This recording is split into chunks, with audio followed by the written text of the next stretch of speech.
to all the joke. What you try to say, well, nothing as you choke. You keep telling people I've been fighting you, but you know, and I know that isn't true. Ooh, tell me how you say it. You're pushing narrow-minded. I see you try to fake it, but you know that isn't true. Ooh, you can't do it like I do. I fucking wrote this in my sleep. I fucking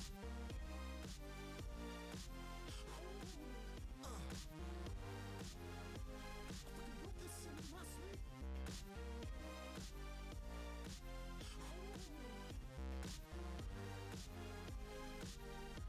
You can't do this like I do it.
Hello, everybody. Hello. Welcome on in. Welcome on in. Hope everyone's having a lovely, lovely day today. I know I am. All right. And hello, Ember. So we've got a dad joke I've got to read now. I adopted my dog from a blacksmith. As soon as we got home, he made a bolt for the door. I like that one. I like blacksmithing, so I like that one. But hey, Ember, hope you're having a nice time.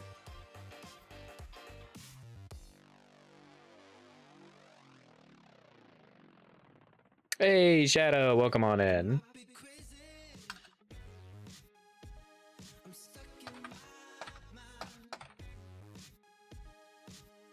And we paste this here. And there we go. A viola.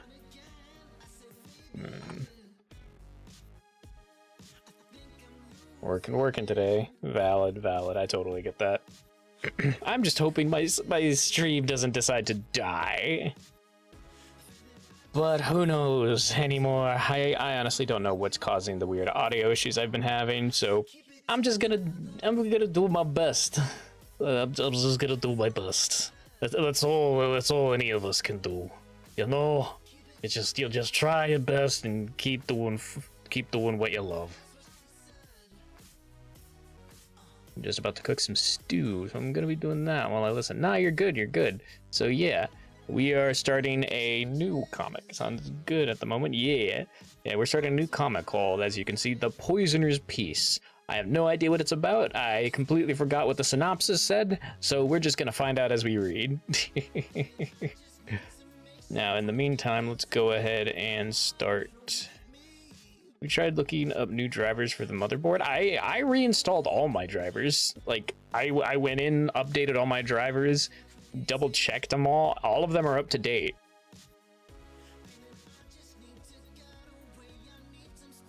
Like, I can try again for the entire motherboard at a later time.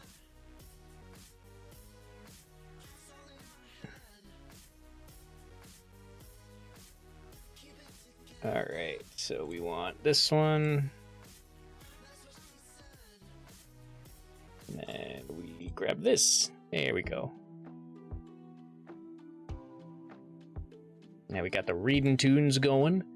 So let's begin.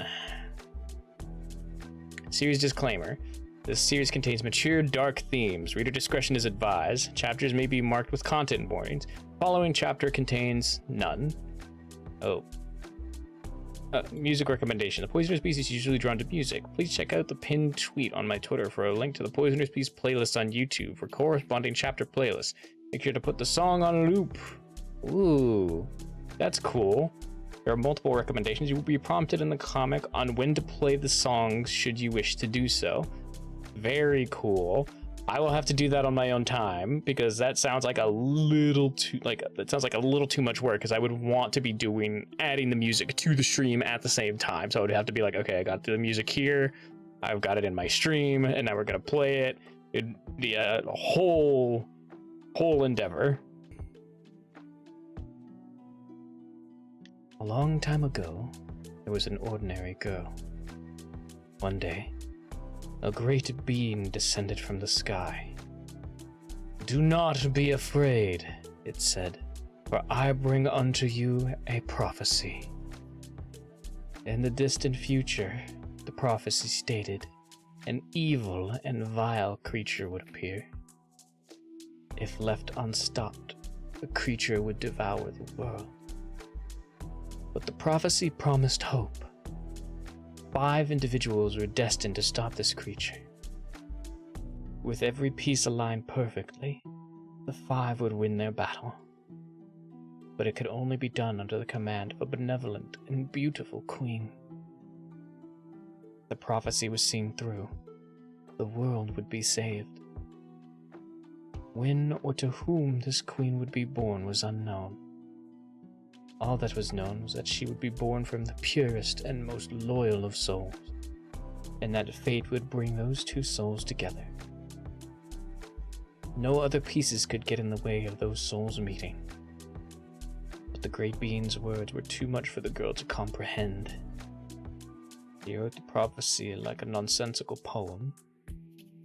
In time, it turned to story, to myth, to legend, until almost all forgot about it.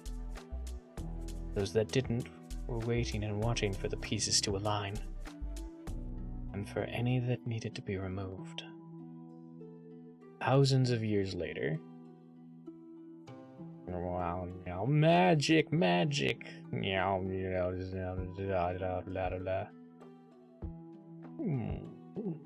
touch. Please, for this world, show me. Ooh.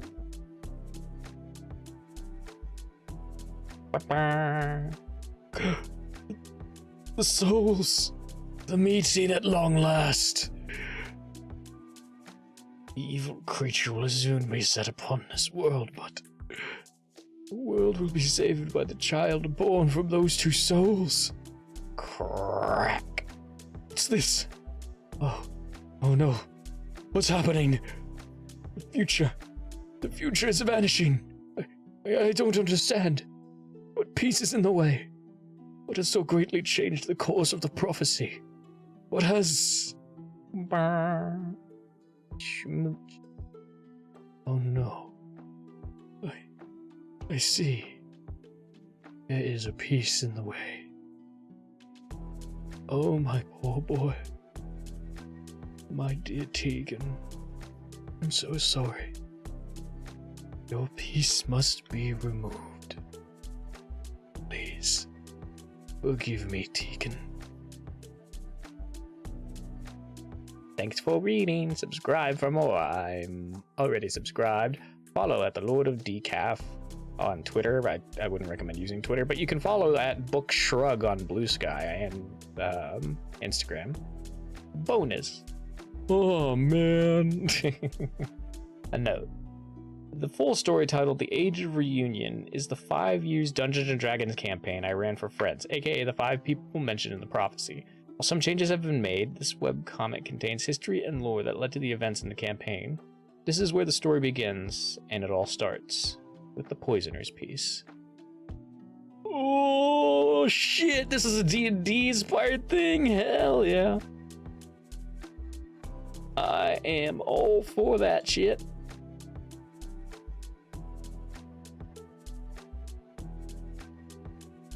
Okay, the following chapters contains none. Awesome. 3 years prior, our setting starts in Vrock. For this, you have my sincerest apologies. Unlike the rest of the world, Vrock is devoid of joy. Its colors are made up of cruelty, wickedness, and malevolence. It is in Vrock that our story is introduced, and it begins with rain. But do not fear. Despite all we know of Vrock, the rain is no ill omen. For in Vrock, the rain never ceases. Hey, honeybee, welcome on in. Oh no, the angel is crying. Quickly now, Eric. There's nothing to worry about, but in case, just to be safe. Done nothing wrong. There's no need to be worried. Oh gods, what if you've done something wrong? Pause. Dealing with Clean Luminara, one can never be too careful. Alright, here we go. Open the doors. Her Grace Queen Luminara has summoned me. Queen Luminara, your servant humbly presents himself. How may I be of assistance? Hisk. You sound nervous, Eric. Since you have nothing to fear from me, I can only assume that you are among the prudes in my service. How delightful. Reach. My poor servant. Now cease your quivering. Shall we get to matters at hand? You recall the plans we discussed not long ago. It is time to set our delicate matter in motion, Eric. Do you understand me? Your Grace, do you mean regarding that ostentatious and inglorious young man who, despite living in an unremarkable and tacky kingdom, is astonishingly untouchable? Yes, that is what I mean. Your Grace, forgive me, but I assume that with your daughter's recent engagement to him, plan had been discarded, and Eric? Do not desire your assumptions, nor do I seek your opinion. Another assumption for you to avoid. I am to be unquestioned, and if that is agreeable, then my earlier statement will stand, and you will have naught to fear. Not, oh my God! Good. I know I can trust you to be wise, Eric. And with such great trust between us, I know I can count on your cooperation toward this plan. Indeed, the Princess Hestia... Hey, another person who uses Hestia. The Princess Hestia has become engaged. She will wed upon her 18th birthday in 3 years' time, which means we must act soon and with utmost discretion. Success is essential. After much thought, I have decided not to hire Blades. Shabby as he may be, the man is still a noble. Blades are bought for lesser subjects. Besides, Blades require a steady, loyal, and certain hand. Once those hands spill blood, stains are far too easy to trace. My hands must be kept clean, or the southern continent will come for me. We can't have that, can we, Eric? If I'm entangled, then I will take this kingdom with me. Gather the gold and all the records we have collected, Eric. Take it with you and pay the temple a visit. They are known for their results, their discretion, their efficiency, but mostly for their poison. Whoa. Party. Thanks for reading. Subscribe for more. Follow at Lord of Decaf on Twitter or at the Book Shrug, at Book Shrug on Instagram and or Blue Sky. Bonus. Ostentatious, vainglorious. Oh dear, oh dear. Poor little dude.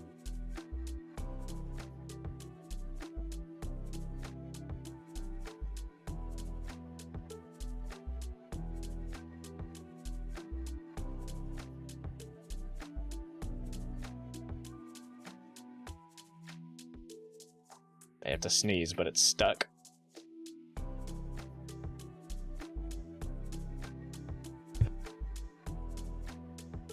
There we go. I got it. Previously. Yep. Most importantly, they're poison. The following chapters contained implied murder, disturbing imagery, and a small bit of blood. Viewer discretion is advised. Despite the incessant fall of rain and rock, it was a common practice for the nobles to spend lavishly on all sorts of entertainment. Some entertainment was beautiful, some entertainment was brutal, while some entertainment was simply cruel. Deep pockets created an unquenchable dissatisfaction, which only indifferent amusement could appease. To many, this made the nobles of Rock predictable. Step, step, step, step, step. Good evening. We are pleased you could join us for this array of private performances. I could but see your personal invitation. Very good, thank you. I bid you to enjoy your evening to the fullest. Please indulge as much as your heart desires. Chatter, chatter, blah, blah, blah, blah, blah. May I top off your wine, sir? Ah, yes, yes, I'll happily take more. Cheers, clink. A child. Mom, when does the ballerina go on stage? I have to ask them if they can give me lessons. Hasn't the show begun? Will it be starting soon? Thought it was supposed to start not long after we were seated, but everyone is still just drinking. Now a minute has gone by and it still hasn't started yet. Mum, do you think the ballerina is okay? I hope they're okay. It's a tough dance after all. My goodness, now another minute has gone by, but it hasn't started. Mum! I wonder, Mum. Annabelle? Hush now, your enthusiasm is incredibly draining. Mum, you must take this seriously. It's important. You must meet with this ballerina. I'm going to be a ballerina. I'll need a teacher. Annabella, for the love of the gods, please. I'll need loads of training and practice. But you think they'll agree to teach me, right, Mum? Be a great student, and we have lots of money to pay them with. Yes, another glass of wine. No, go ahead and bring me a second. No, go ahead and bring me a second. Ooh, Mum, can I have a sip? Just a teensy tiny eensy weeny little one? Look at them all, Tegan. Virtually to believing they stand tall above all others. But really they are mold. Mold parading around in silvers and silks, as though we won't see them for what they are. We do them such a favor, don't we, Tegan? After they meet us, they don't have to go on trying to pretend they're worth anything. Don't you agree, Tegan? Stretch. Tegan? Stretch, stretch, stretch, stretch. Tegan, are you listening to me? Yes, of course, Evila. I'm riveted by every diabolical word you say. Liar. No matter. Only a few cups left to tamper with for the final distraction. Are you ready? Dear distinguished guests, I am the last performance you shall see. Shall I take your breath away? Turn your gazes upon my stage. Clang. Jolly good. How exciting. Yay. I crave your attention. Clap, clap.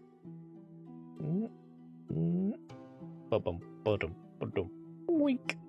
Annabelle, have you ever considered taking ballet lessons? We could get you a teacher. Reach. Oh, she's imitating it with her doll. Clap, clap, clap. Clap. Annabelle, I think I'm in pain. Ooh, clash, cling. Squeeze, clang, cough, cough. Oh no, they've all been poisoned. Silent. Clap, clap, clap. A wonderful performance, and your performance was lovely too, Tegan. I'd say this is your best mixture yet. Aha! Take that. Good bots in chat, y'all. Oh, whoop.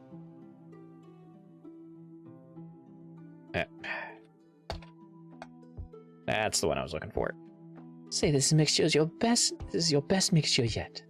Though it did appear to have made quite the mess. But it worked so fast. Even faster than your performance. Tegan, what's the matter? You don't seem impressed. In fact, you seem glum. Are you sad the poison worked so quickly? Stare. Or perhaps you're sad because they missed your dance. Burrow. Ah, that must be it. I'm fine, Evila. Come on, let's go. Tegan? Looks back. Oh, Tegan. You sentimental fool. Thanks for reading. Follow in the places. Bonus. Bad mom. Well, she's not a bad mom anymore. She's quite very dead.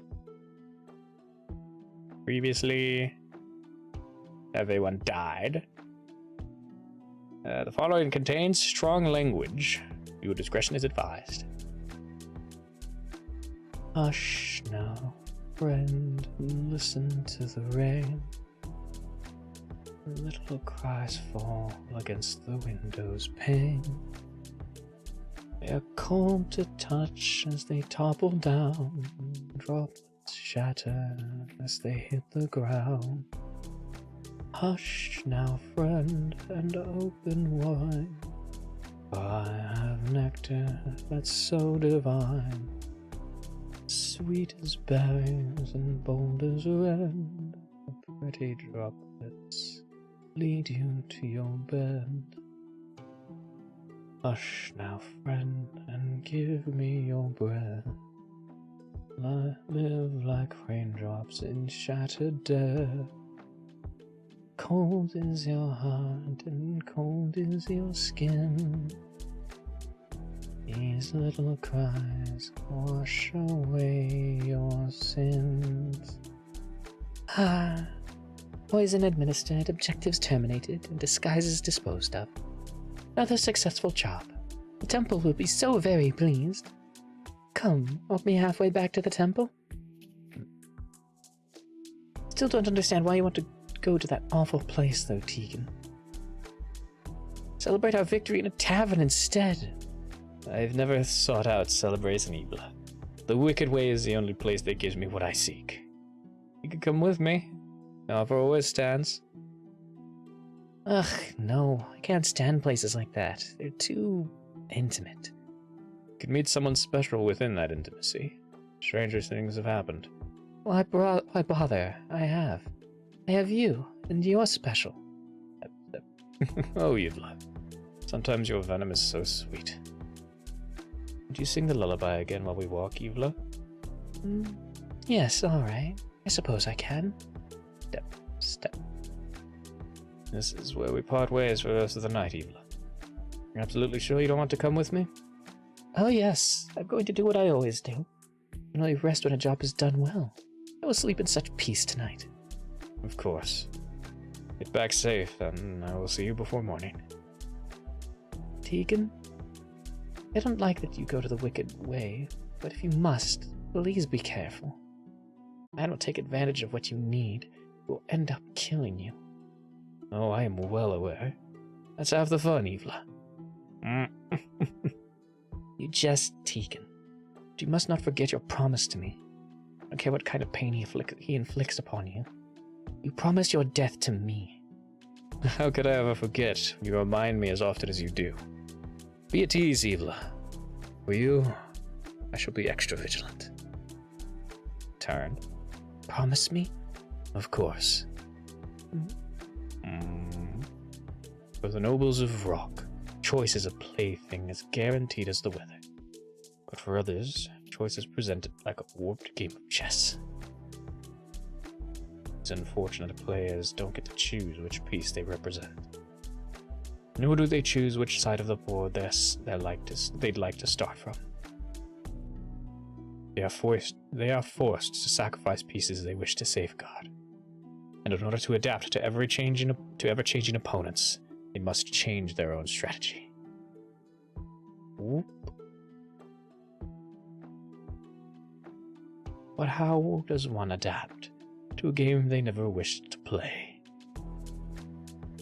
They may find themselves at places most wicked. At such places, adaptation is a bitter taste that has grown sweet over time.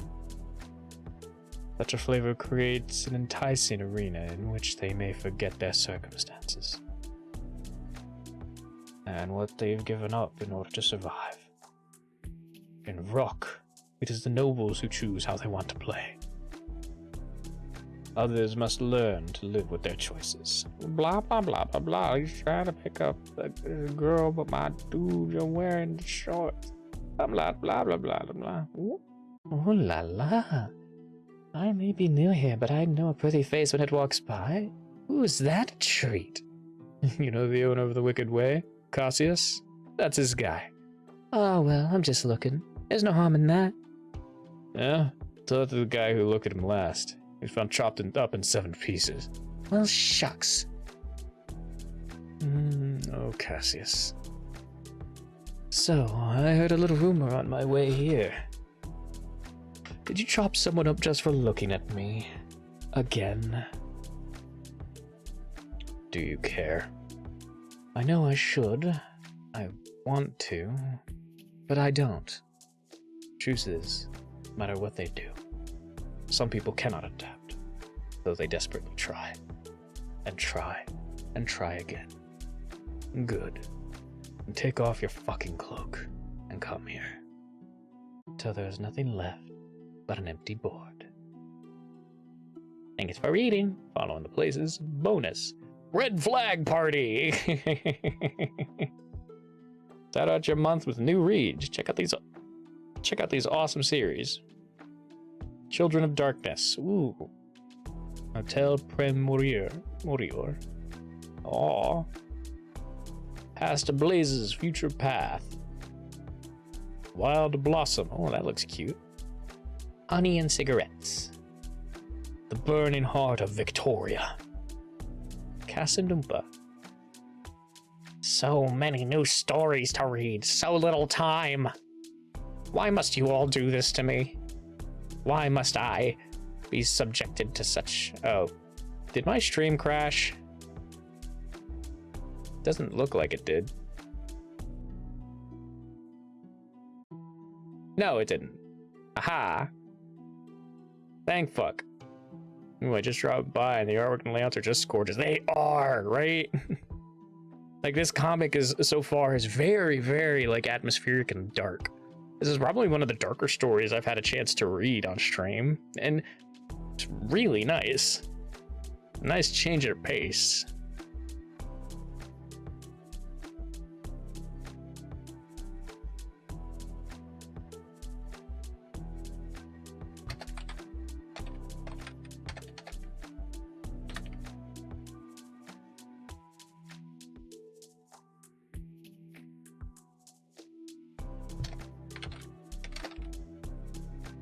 There we go. Aha.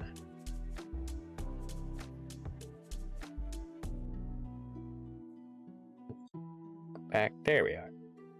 And we come back here, reopen this. All right. Previously. Yep, we've already read all this. The following chapter contains disturbing imagery, strong language. Viewer discretion is advised.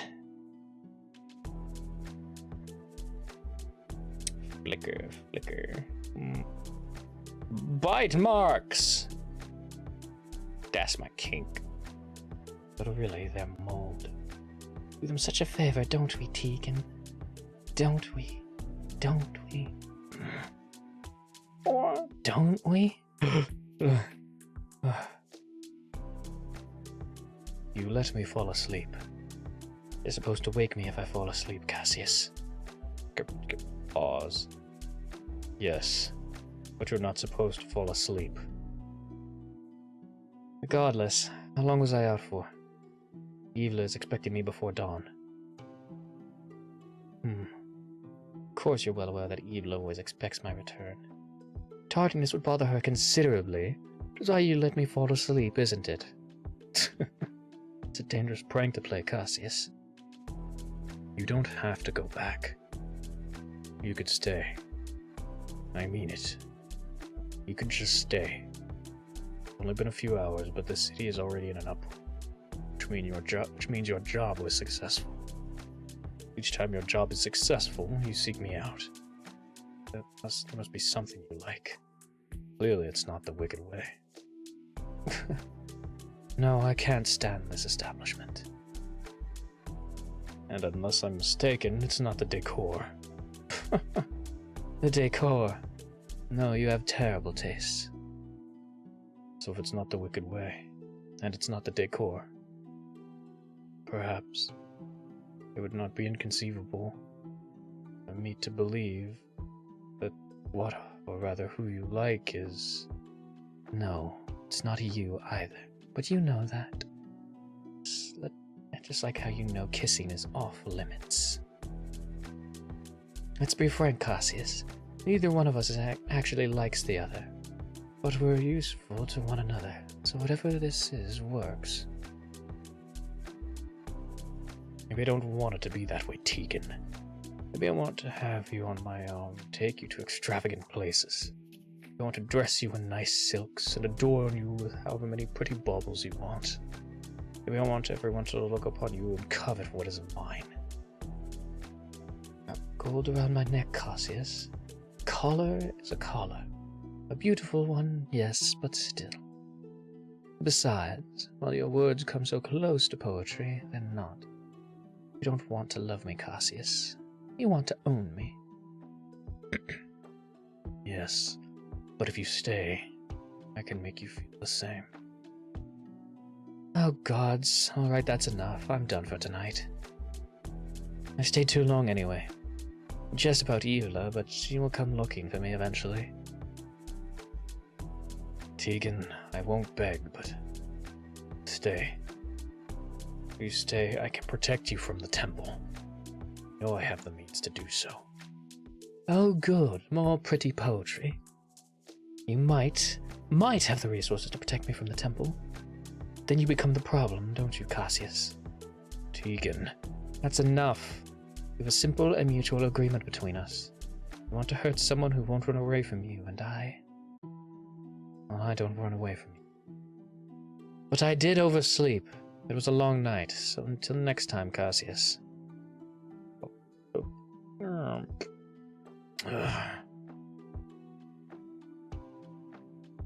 And every day, the vicious cycle of power and greed persisted in Rock. Those with everything took from those with nothing. And those with nothing found ways to create corpses of opportunity. Step. Ooh. Of course, these ways tempted those standing at the top as well. Step. Every shadow in Rock had found a crevice to use. Mercenaries, spies, assassins, some with swords and daggers, and other more distinct calling cards. When a cycle is so ingrained in a society, it can be very hard to break. Yet, it is not impossible to break the cycle. All it takes is one variation to change everything. Thanks for reading, subscribe for more. Bonus. What are you wearing under there?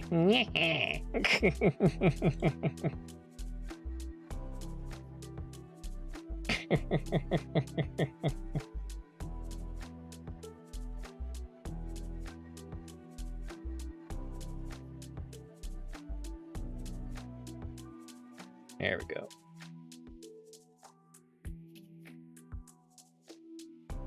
Read all this. This episode contains disturbing imagery and strong language. Viewer discretion is advised.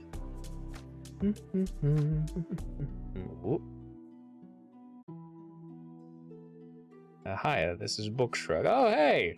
Hello, welcome on in. Courses for them are just perfect. Oh, no, shucks. Thanks.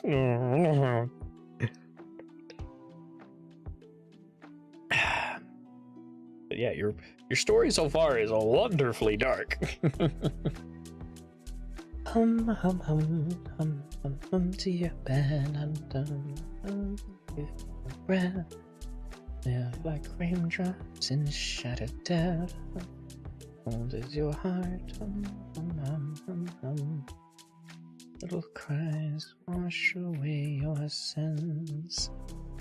Here, little one, a special treat that's just for you. It's beautiful, isn't it? Can't look away. It's all right. As much as people protest, they never look away either. They never ask for it, but they are desperate for it. They seek it out. They just don't realize. It's because they're afraid. Fear is powerful, yet so repressing. Take away that fear, it's quite the favor. You're not afraid now, are you, little one? Ah, see, of course you aren't. That's good. Eat up. Every last piece. Squeak. Ugh. Oh, goodness, I know. Just give it a few more moments. Price of peace is a simple little bit of pain. Squeak, squeak, squeak. There we go. You're welcome, little one. Creak. Tegan! You're back. Yes, I've returned. As you'll notice, I'm back before dawn. Whoosh. Before dawn, yet too close to it. Where is such a strange accessory for you to adorn, Eula? Thought you had perhaps broken your promise. Oh, Eula. my sweet and diabolical friend. I haven't broken a promise to you yet. Step. The markings you wear, do they hurt greatly? No, they hurt as much as I intend them to hurt. But let's speak of other matters. Did you get your rest then? You know, your peaceful after successful job slumber? I dreamt of their faces and how they twist in those final moments. So yes, I slept blissfully for a few hours. I could tell. You look refreshed, with a hint of morbid giddiness. If I seem giddy, it's only because a new job has come in already. It has, such promise, really. Ooh, pardon me. Excuse me. Wait, hold on. A new job came in so quickly? Oh yes, I can barely contain myself. Such a rare request, it's such high priority. Here, see for yourself. Let's see what we're dealing with. Why are some pictures stained with blood? Yeah, I was just so excited I started to practice with a rat. It was messier than expected. Oops. Okay. Gross. Swear to the gods, Eula. There was another dead rat hidden under my pillow. I'm going to be quite upset. Oh, look, the descriptions are still in splendid condition. Shall we review? Yes, let's review. I'll have to clean up later. Target description. A young man of 23 years of age. Ah, he's human. That's a bit run-of-the-mill. Blonde hair, blue eyes. I mean, don't mistake me. It's a lovely combination. Just a bit overdone, don't you think? Focus, Tegan. Sorry. Alright, focusing. Located on the southern continent, Kidif to be exact. Hey, fish bones, thank you. Everybody, hydrate or dihydrate. Drink your water and or your water substitute. Thank you for the head pats as well. My fucking back. Everyone, pop them bones, crack them bones, unpretzel yourselves. Get up. Oh, stretch. Oh.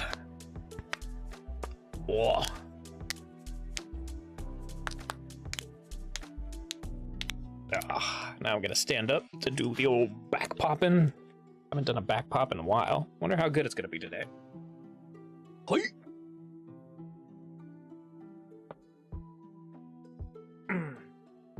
Hey. Only got one good one.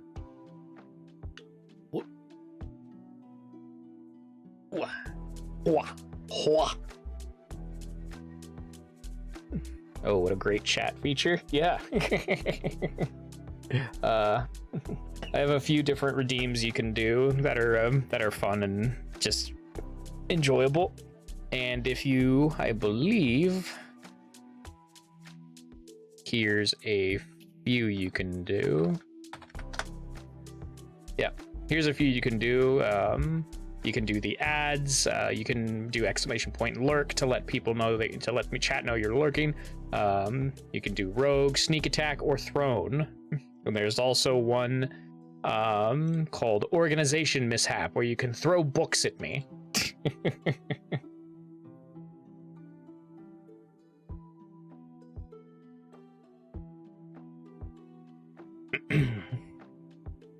Yeah, so if you once you build up points, just click the little point tracker down at the bottom. I love that so much. Thank you. But yeah, you can have a bit of points, throw those points around in various ways.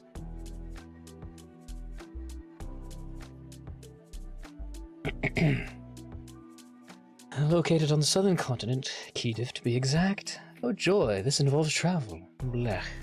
Occupation status currently stands as Quickly, scooch over. Let me sit next to you. That's right. Occupation status currently stands as monarch. Monarch. A monarch. One of us is to poison the king of Kidif. I know you're excited, Evla. What? A monarch? This is a dangerous job even for us. Getting close enough to poison someone is easy. But but our fair-haired target just got a lot more complicated. Complicated but never impossible. Besides, it's more interesting when the job is difficult. I suppose that's true. Speaking of, this is a very thick notebook. Lots of details about our dear monarch's kingdom, as well as our dear monarch himself. Shall we learn more to determine who gets the job? Vrock, veiled in rain and darkness, lingers at the northernmost part of the world. The central continent, largest of the three, houses 2 kingdoms. But beneath them all, cloaked in forest and sun, rests the southern kingdom. Kiev stands as the capital. Far away from the rest, people of the south had found a warmth within their sheltered world.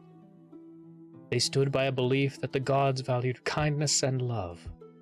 Such values were reflected in their daily lives. They gave generously. They laughed heartily. They reserved intimacy for those most cherished, losing very little of their own skin. Pff, oh dear. This may not be the right job for you. You can't help but remove some article of clothing whenever you get the chance.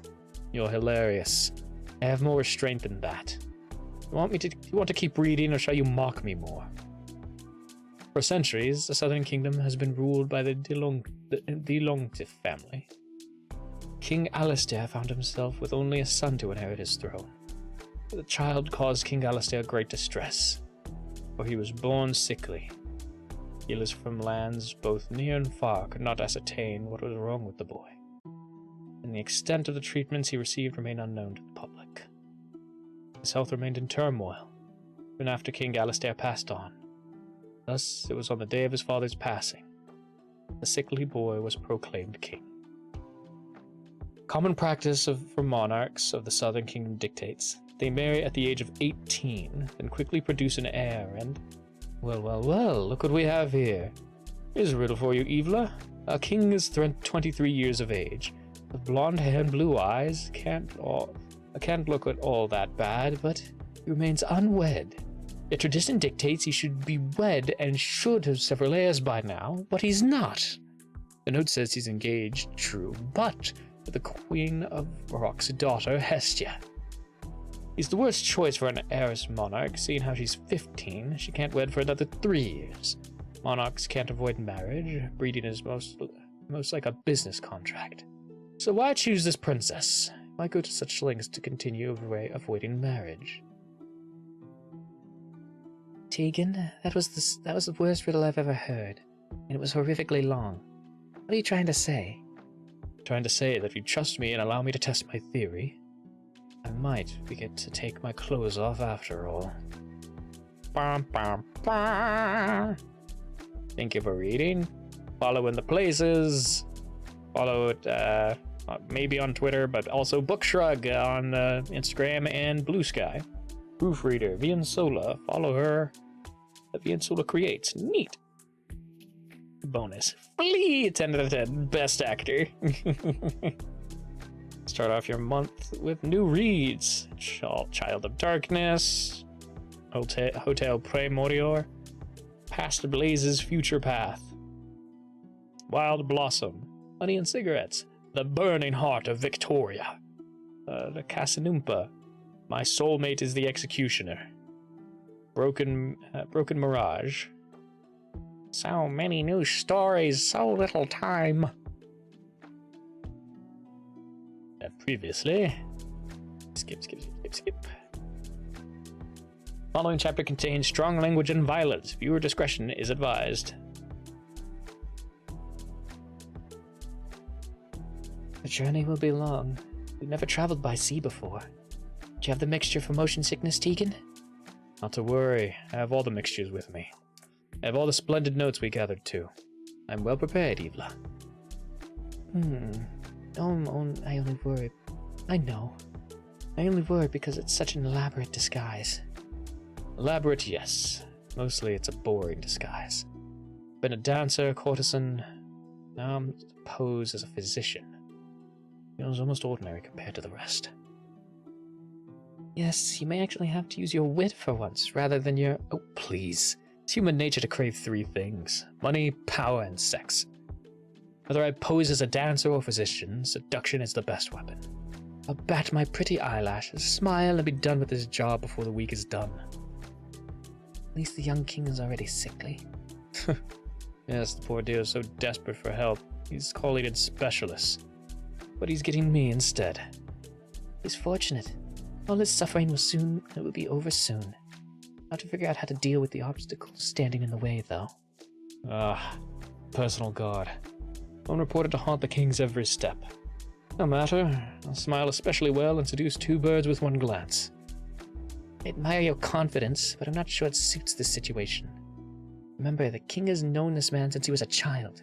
They grew up together, and he was trained specifically to protect the king. It's a commendable job, loath as I am to admit it. He enforces the typical food testing and background checks, but you're right. Where the king goes, this guard will follow. I'll call him paranoid, but he's apparently thwarted multiple attempts on the king's life. Although his existence does add credibility to my theory. I mean, why wed a wife when there's a strong and gallant knight at your beck and call? Leans. Oh, did you think I'd get my cake and eat it?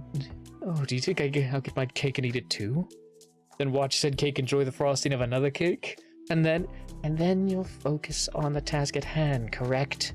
Job requires total discretion, Tegan. You must not get caught. No, you fret too much, Evla. As much as I jest, I will be as diligent as I always am. I would hope so. I want to regret letting you go instead of myself and... Glance. Oh, how delightful. Sociopath has come to see you off too. Onto the kettle, my friend. It does appear that he has. How incredibly devoted of him. No, don't give me that look. No, I had no idea why he would come here. Actually, that's not true. I could make a guess. Should I see if I'm right? It was about to depart anyway. Very well. Tegan, promise to come home swiftly? I promise, Evla. Step. Well. I thought I saw shadows skulking over here, but it's you, Cassius. Great to see the infamous odor of the Wicked Way out in the open. Should I flatter myself in thinking you came all this way just for me? Zwoosh. Yes, flatter yourself. I came to see you. Well, how thoughtful. Except you've never done so, Push. So why are you here now? All your targets have been in Rock. Never had to leave the city before. Oh god, I have to sneeze again. There we go. Perhaps my splendid talents are finally being recognized. To the temple, maybe travel is the same as giving someone a promotion, in which case I should be congratulated for my hard work and for my hard and honest work. Are you trying to say it could become a common occurrence? No, Cassius, to the untrained eye, your words may seem like concern, but I'm very well trained. So why don't you just speak plainly? Fine. If you stray too far from my reach, then I cannot keep hold of you. I told you, Tegan. You are mine. Yeah, no. I recognize that you believe what you say, but we've been over this hundreds of times. I belong to the temple, and no, I won't leave. But you're here to beg me to do so anyway. I told you. I do not beg, but... Ah! There it is. But my intuition was right after all. You're desperate for me to stay by your side. But you know, Cassius, I think this distance will do you some good. After all, you enjoy boasting about how I'm yours, so it's clear you crave for me to finally say, yes, how true I belong to you and you alone. None of this, you hastily protest, constitutes as begging, and yet I cannot help but notice you traveled such a distance to stand in the rain, and make yet another ineffective solicitation. Silence that insolent tongue of yours, alright? Alright. Oh, wait, okay, so, here we go. Silence that insolent tongue of yours, or I will silence it for you. Arrogantly, you dare to paint such a confident claim of my dependence, while conveniently neglecting how it was you who sought me out first. You come to me, You always come to me. Huh. You've never scared me, Cassius. Would you like me to tremble and play along? This is why you and I work so well together, Tegan. In all your broken splendor, you are fearless. Nonetheless, no matter how far the temple stretches your leash, you will return, and in your anguish, you will seek me out again. So go. When your job is complete and your target is deceased, realize that I was always correct. When you do, I will take my reward, that kiss you enjoy withholding. I will greatly anticipate your groveling. Until then, safe travels. Step, step, step. Fucking tall jerk. I introduced the start of our story in Brock, but stories like weather and life must continue forward. Our setting takes us to the Southern Kingdom to Kedif, but rain comes in all sorts of different forms, and yes. For this, you have my sincerest apologies. Thanks for reading. Subscribe for more. Follow at Bookshrug on all the other places. Proofreader, Viensola. Follow at Viensola Creates.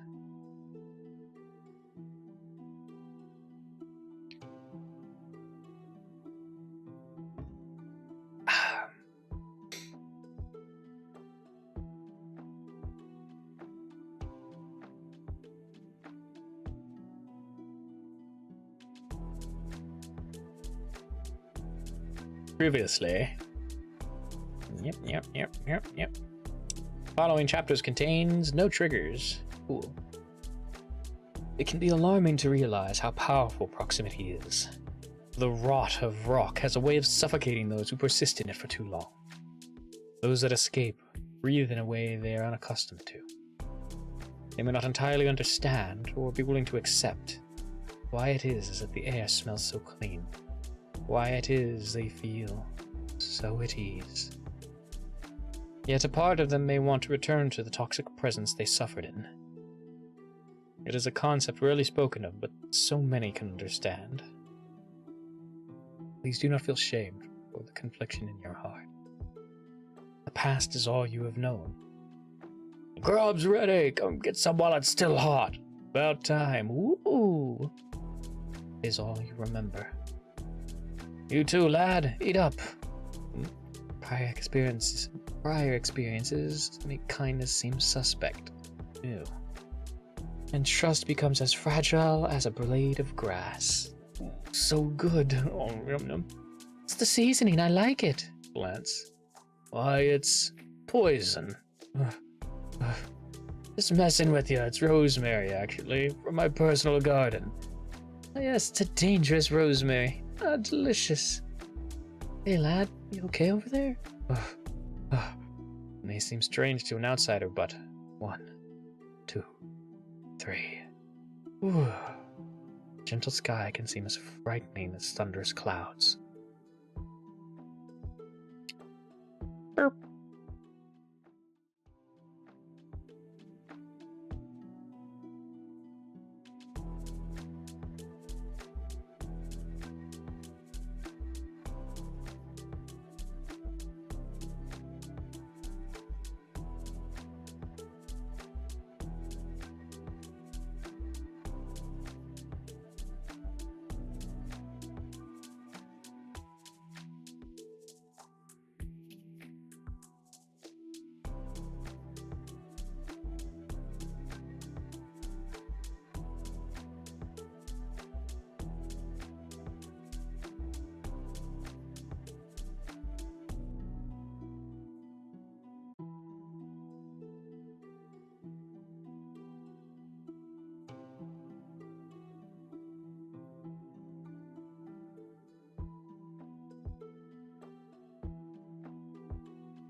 And we are back. Welcome back, everybody who is stuck in ad hell. We do appreciate it. The ads do support what we do here in the Endless Archives. Yes, that's excellent. Yes, I do have a practice doing a Scottish accent.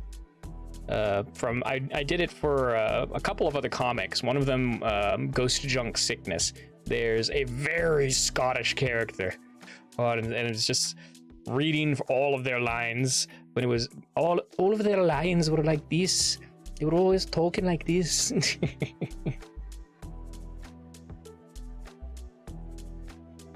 But yes, the ads do support what we do. Oh, wow, that's perfect. Oh, thank you. But the ads do support what we do here at the Endless Archives. Please, if you can, consider subscribing, only if you're able to.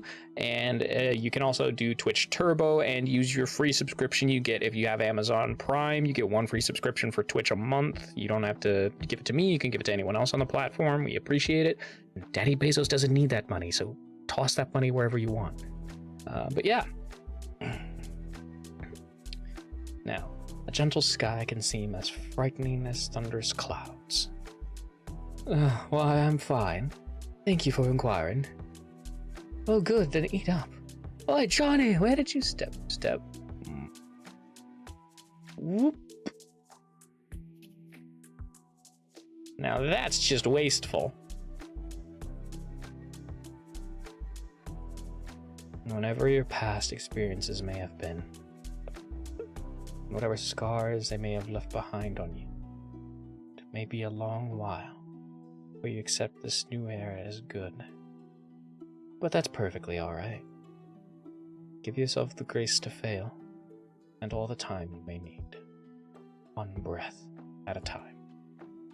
Oh, that's so great for just everyone. Just in case you needed a hug today. Start out your month with New Reach, The Child of Darkness, Hotel Primordial, Past Blazes, Future Path, Wild Blossom, Honey and Cigarettes, The Burning, Heart of Victoria, Casanumpa, Soulmate is the Executioner, and Broken Mirage. Okay, nothing new yet.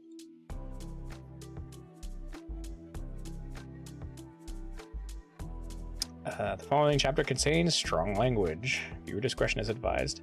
Accent help. Poison Please contains a fantasy kingdom that is loosely based off of Scotland. Characters in this region have an accent that is, again, loosely based off the Scottish accent and includes some Scottish slang. Oh, this is my favorite chapter. Hell yeah. While certain slang words will be translated within the comic itself, the accent will not be. However, to help you become familiar with the accent, please be on the lookout for a few common changes to the dialect. No becomes na, becomes ne. There are no contractions, therefore you will see things like didna, couldna, havena, willna. And yes becomes I, you, your is ye, your, and your. No is ken. I actually knew that one. Occasionally you may see that written as tha, or you may see the letter G drop from the word, from the end of words, like giving is given.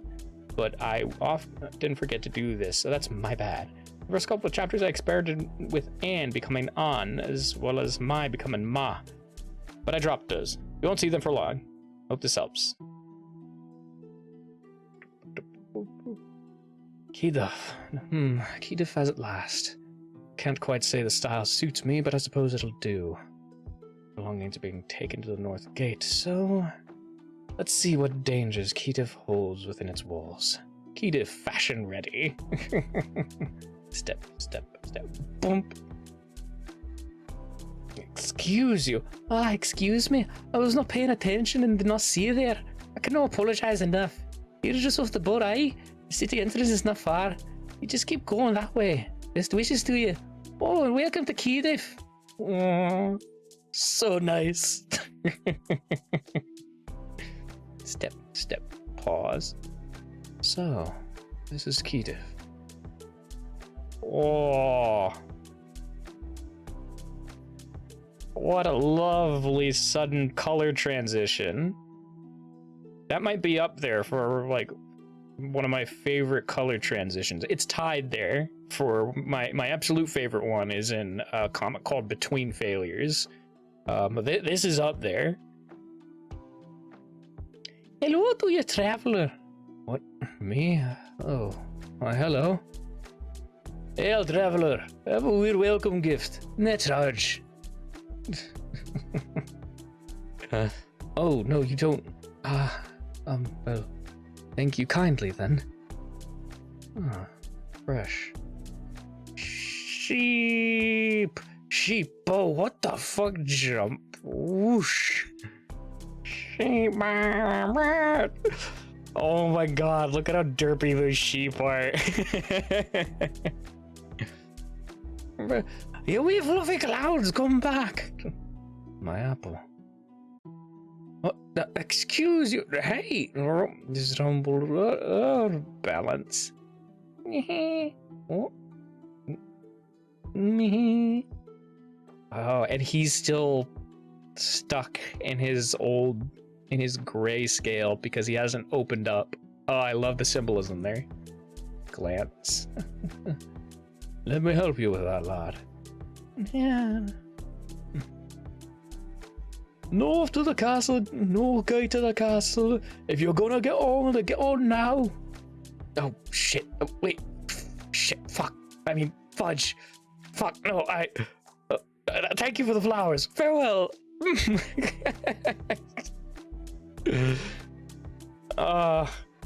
as a cold-blooded killer, he's tried so hard for her.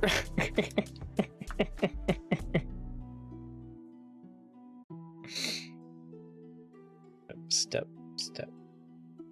Here it is. Ah, snap. Hey, mister. Welcome to Cardiff. Thank you.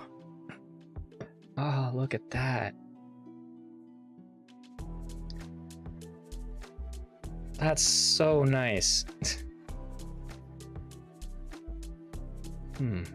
This is Cardiff. Simple town, simple people, simple job. Can't imagine anything or anyone that could cause any trouble. So then, let's go say hello.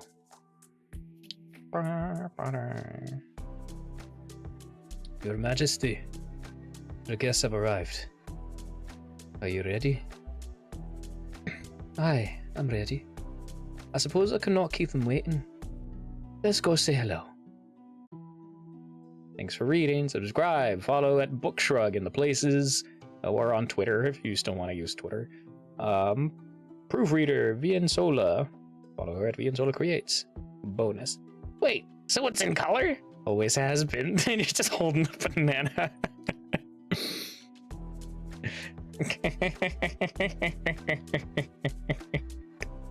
You, Bookshrug, you get me. You get my sense of humor.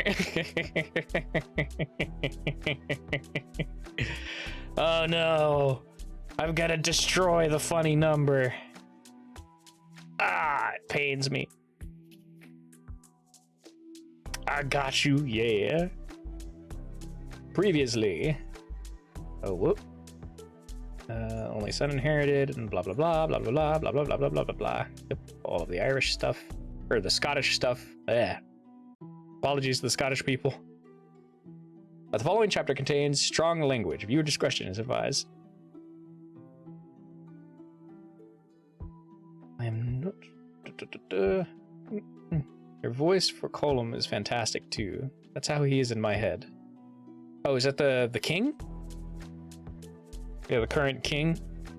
Like the soft-spoken, slight Scottish, just something like here. Yeah. Oh, I'm glad I could do that. I'm not pleased with the way this week has gone. In fact, there's no one else in the entire world who is less pleased than I am. Oh, apologies. You don't mind if I vent to you, do you? It's that you seem like the respectable sort, and I'm severely lacking in good conversation. So it's alright then? Well, I appreciate you letting me a time like this. We're both up quite early, as I suspect will be a running theme. For you especially, though. I'm not sure when you'll find time to rest when your little ones are determined to misbehave. Oh. You're absolutely right. I shouldn't get sidetracked. This time is about my woes, and I have so many. For example, What am I even wearing? I look like I should be served beneath a teacup. Alas, I may have to remain a doilier for longer than I anticipated. Evelyn will not be pleased. Yet there's not to do about it. These woes began 1 week ago when I arrived at this castle. I was told my belongings would be taken to my quarters, and I was to wait for the arrival of my escort. I barely had time to take in the structure around me, because almost immediately I heard a voice call out. Okay. Doctor! 1,000 apologies, Mr. Doctor. And then 1,000 more. I cannot, you cannot trust Fergus, but I do not listen even to my own gut. They said you would arrive in the evening, but it's only early afternoon. You were left like a portrait on a wall. Left hanging. Commonly is something to be desired in this country. But I learned that the person rushing toward me was a young woman named... God save not run like that in a long while. Are you alright? Leary, okay. Lee, I've not run like that in a long while. I'm Leary Lawson. I'll be the one in charge of maintaining the room, dietary needs, laundry, and getting any medical resources you may require, of course. I'll be your official cultural expert of all key to related matters too. So if you'll be needing anything, do not hesitate to let me ken. I swear to you that I'll be more timely in the future. How kind of you, Miss Leary. It is a pleasure to make your acquaintance. I would be delighted if one so courteous as yourself would call me Tegan, especially since you have been burdened with so many tasks. You're so formal. Happy to meet you then, Mr. Tegan. Do not you worry about me. I've been doing this kind of work all of my life. I've kenned the king since I was a wee lass, so he personally asked me to take care of you. Smirk. As his trusted friend, I'll do you no wrong. It is very wise to remember that trusted friends who are so eager to please are by far the easiest to manipulate, especially the chatty ones. But I digress. Miss Leary had led me through the castle into the room she'd prepared for me, all while detailing the layout of the castle. She even made introductions. See these important-looking folk over there? Those are some of His Majesty's advisors. Pause. Random fancy advisors. I do not quite know what they do, but the king seems to appreciate their help. Oh, and that sturdy lad over there is Fergus. He used to work in a duke's kitchen, but his uncle who runs our kitchen fell ill. So Fergus has been kind enough to lend a talented hand here. Fergus. Just do not rely on him for scheduling, as I learned today. Miss Leary had carried on like this until we reached our destination. I barely had to say a word. Blah, blah, blah, blah, blah, blah. There were so many new faces, and she named them all, that I couldn't help but notice the look in all of their eyes, so I had to ask her. Miss Leary, perhaps I'm mistaken, but it appears people are confused about my presence. Oh, nay, not at all, Mr. Tegan. Everyone was well aware you had arrived today. Just that we did not expect, well... Let me guess. I look too young to be a specialist of any kind. I'm a prodigy, you know. Oh, you do look young, but that is impressive, not confusing. Perhaps it is a combination. Did no one expect someone to be so young and so devilishly handsome? Oh, well, I haven't guessed correctly, have I? I would be flattered but it was only meant in jest. Nah, I mean, you're surely a handsome lad, but it's more than no one expected. Well, meaning no offense, Mr. Tegan, but for you to be hell-touched, it's not a bad thing. You're the first hell-touch to visit the castle is all. We're rather sheltered folk, so each time a specialist visits, it's an exciting time. I think folk were expecting you to have a tail and great wings. Have what now? Cause I'm chatting too much. Hope I have not offended you, Mr. Tegan. Have no fear, Miss Leary. Their intrigue does not offend me at all. It offended me greatly. I knew without a doubt this is going to draw attention to me. If it had just been the king's eyes, that would have been fine. Besides, in Vrock, being hell-touched is so common. All it means is that in the family line, someone met a demon and they had a special relationship. It results in high temperatures, reddish skin, horns, and at times even red eyes. No wings, no tail, nothing. Rather boring. My horns, astoundingly mundane, not even that sharp. My figure, though, worth every glance. I mean, there's a part of me that enjoys the extra attention, but there is a time and place. Music creates more of a challenge. I do like a good challenge. I'm very good at solving tough problems, actually. Oh. At last, Miss Leary and I arrived at my quarters. Here you are, Mr. Tegan. You're home while you're away from home. Apologize if it's a wee small. Rooms are sparse since the festival is going on. Pause. We can move you into a larger accommodation once the festival ends. Thank you, Miss Leary. But this is perfect. Oh, good. Then I'll get you a bath drawn and I'll check in on you soon. Thank you, Miss Leary. Oh, spread of block. That looks so cozy. This is the first job that's provided me my own room. The first one I've ever had. Oh, oh, hush now. Oh, hush now. Appreciate your concern, but I'm fine. You're very sweet, though. Alas, my high spirits did not last very long. Everything was going well until the party. Thank you for reading. Follow in the places. Subscribe to the story. Thank you to the proofreader. Start your month with new reads. Broken Mirage. Across Your Shattered Sky. I need to read that one. The Casanumba. A Wish That Bloomed in Fall. Onion Cigarettes. Legacy. By Dying. Surviving Beauty. Locked Away. More news stories. Previously. Skip. Following contains strong language. Viewer discretion is advised. True to her word, Miss Leary had a bath drawn for me. As another kind gesture, she also brought me a variety of clothing. You see, Miss Leary had asked if I would like to accompany her to a party the king was hosting that evening. She had spoken the truth earlier. He was not a noble, but did indeed receive personal invitations from the king. I couldn't decline such an opportune invitation. After all, the king would be present. I needed to make a memorable first impression, so he would become instantly infatuated with me. I didn't have to think about these things in Vrock. Most of the time, I posed as a dancer. It was easy. Wow, people really like books, huh? Hello, distracted gamer. Ow.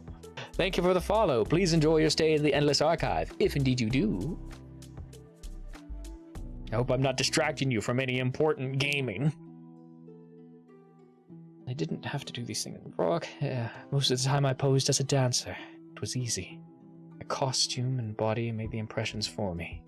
But that's not the case here. Thank the gods I am brimming with confidence. Managed to find an outfit worth my time after a bit of digging. After that, after what Miss Leary had told me, I knew I would get attention. I would be getting attention. Why not give them a better reason to stare? Mr. Tegan, Miss Leary, are you ready? Oh, how swing. I was ready. At least at the time I believed I was. Step. Cause I did not expect everyone to look this way. I'm sorry, Mr. Tegan. I've not seen them gawk like this before. I'm so nervous, I cannot barely feel my legs. Do not fret, Miss Leary. This is the first situation to make sense in this kingdom. After all, it's natural for people to stare when a beautiful young woman enters the hall. Thank you. The party was a celebration of when the Southern Kingdom was formed. Everyone called it the anniversary of peace and prosperity. Peasants, nobles. I was startled to find a room full of both. All around us were continuous cheers and smiles. It was so disconcerting. Oh, Mr. Tegan, look! You see, the strawberry shortcake's it all about. There's no party without them. Strawberry shortcake is the king's favourite. So the king has a bit of a sweet tooth then. Oh, aye. Ever since he was a wee lad. Miss Leary makes it sound charming, but... Miss Leary makes it sound charming, but... It's really quite a tragedy. Ken, what would be nice more often? A savoury roast. But no, instead, it's shortcake. Gods, Fergus, can I sneak up like that? I heart nearly stopped. Nay, that's from all the sugar. Can I stay there? You're near a doctor. Oh, where are my manners? Mr. Tegan, you remember I pointed out Fergus to you? He's the one in charge of the kitchen until his uncle recovers. In charge of such a sweet menu, it appears. My test buds and I are delighted to meet you, Fergus. Kind of you to say, but perhaps we'll treat your taste buds to something more hearty soon. Forgive me, though. I'm well acquainted with your name already, Mr. Tegan. It has spread through the castle like wildfire. Alas, I'm afraid I will disappoint everyone once they meet me. I'm not nearly as intriguing as gossip may allude to. Mr. Tegan, you're too humble. After all, you're not only a medical specialist, but as you told me, you're a young prodigy too. Certainly that is intriguing. If you did not like the attention, though, do not worry. It'll wane. They stopped staring at me after about 3 weeks. Although they may stare at you for longer. Life is a bit simple here in the Southern Kingdom. So when folk find something entertaining, they tend to crave more. Creek. Oh, that's Sir Alan. Sir Alan is here. That means Colum. I mean, His Majesty is here. Sir Alan? Aye, Sir Alan is King Colum's personal guard. He's had the role since they were both wee lads. You will not find the king without Sir Alan close behind him. Sir Alan, the guard who haunts the king's steps, childhood friend, a knight trained specifically to protect the king. Perhaps he was a rival for the king's affection. Regardless, I knew I was getting my first glimpse who would be my biggest obstacle. Couldn't help but reminisce on what I told Evelyn before I left Vrook. A rather crude joke about a trio of cake and icing. I wouldn't repeat it in front of the little ones, it's not appropriate. But I was correct in predicting him to be strong and gallant. Sir Alan. Attention in the hall! Announcing His Majesty, first of his name and ruler of the Southern Continent, King Colum de Longtooth. Bird swing. Why, yeah, there he is. Oh, there he is. It's His Majesty. Ah, but look at him. He's got to even dinner. Did he even sleep last night? I could hear Miss Leary's concerned whispers. I began to wonder what kind of illness tormented the king. How it would be used to my purpose. How the intel provided to me had neglected to describe a pair of legs longer than my life. Yeah, the rest of it was accurate. Young man, 23 years of age. Human. I still think that's a bit ordinary. Blonde of hair and no, the information I'd been given had been wrong. His eyes were supposed to be blue. Never seen colors like these before. Couldn't look away. Whoa. Thanks for reading. Subscribe for more. Follow at Bookshrug in the places. Thanks to the proofreader. Accent help. Oh, you put this at the bottom this time. Ah, I see. Bonus. The puppies have names. Dom, Harry, Victoria, and Megan. Aww. That's precious. Are they going to be recurring characters? Oh no. Author's notes. Well, I have no idea how to start this. There's nothing creative in my mind. So we'll just begin. Hi everyone. So I'm traveling for a month. I have no idea what resources I'll have access to while I'm away. Wow, I can't draw maps. When I work on chapters, I typically work for 5 to 10 hours straight at a time. Can't do that while on vacation because, you know, I want to be on vacation. Well, software I've created actually covers my entire trip, so when you see this, I'll actually be back. However, I'm worried that while I'm away, I won't be able to draw as much. Which means I'll have no updates for you when I return, and I won't have my buffer anymore. Buffer, don't ever leave me. And I love my buffer. I need my buffer. I dream of my buffer. I take long walks on the beach with my buffer. Yeah, buffers are good. I'm going to do my best to put out at least one chapter in September, but I may not be able to put out two, sad face. Honestly, I may not be able to update at all in September. I want to use that time to draw and keep up my buffer, especially before moving. I like to keep things stress-free here. No stress. No matter how many updates I put out in September, the story will continue as planned in October, without a doubt. Who knows, maybe I'll be able to work so much that I'm worrying for nothing. This pause, I would love to answer any questions you may have about the series, about the characters towards the characters ask away. Ooh. Or if you just have a comment, I'd be happy to respond to those too. Meanwhile, I thought this would be a great time for a formal Meet the Characters panel. Let's begin. Tegan, age 20 or 21, he isn't sure. Gender, male, height 5'5", about 165 centimeters. Occupation, poisoner. Fun fact, unlike assassins who were taught to use weapons, he uses his charm, wit, and athleticism. He was taught how to dance. Ballet is his favorite. Never heard applause for himself. Aww. Colum de Longteeth, 23, male, 6 foot, about 183 centimeters. Occupation, monarch. Fun fact, Colum is inspired from the fragments of actual medieval rulers. What does he want most in the world right now? A nap. He's figuring out how to quickly draw his hair, though. It makes me want to scream. Aw. Evla, 20, female, 5 foot, about 152 centimeters. Occupation, poisoner. Fun fact. Within the temple, Evla is more experienced with the creation of poisons and unique ways to disperse them, rather than interacting directly with clients. A friend of mine saw her eyes and immediately said, "Oh, she's nuts, isn't she?" Yuri Lawson, 19, gender female, 5'8", about 172 centimeters. Occupation, lady's maid. Yuri has a high position in the castle despite her young age. This will be explained in her backstory. Because of her high rank in the castle, Yuri is called Miss as a sign of respect. Aww. Sir Alan, 24, male, 6'2", about 188 centimeters. Occupation, King's personal guard. Fun fact. Alan has known Colum since he was 4 years old. I tend to call him the King's personal guard, but it's also correct to think of him as a knight. I really wanted to draw him in a full set of armor, but it was too time consuming. That's valid. I mean, a knight would never wear a full set of armor to every single interaction. Oh, followage. Red King has been following that one comic for 1 year, 8 months, and 21 days and 2 hours. I had no idea there was a thing like that. That's cool. Neat. I really want, but yeah, knights would never wear full armor all the time. At most, they would wear like a simple pieces just for protecting the vitals when needed, and a full plate was usually reserved for ceremonies and war, or competition. There was also competition, but those were a little more here and there.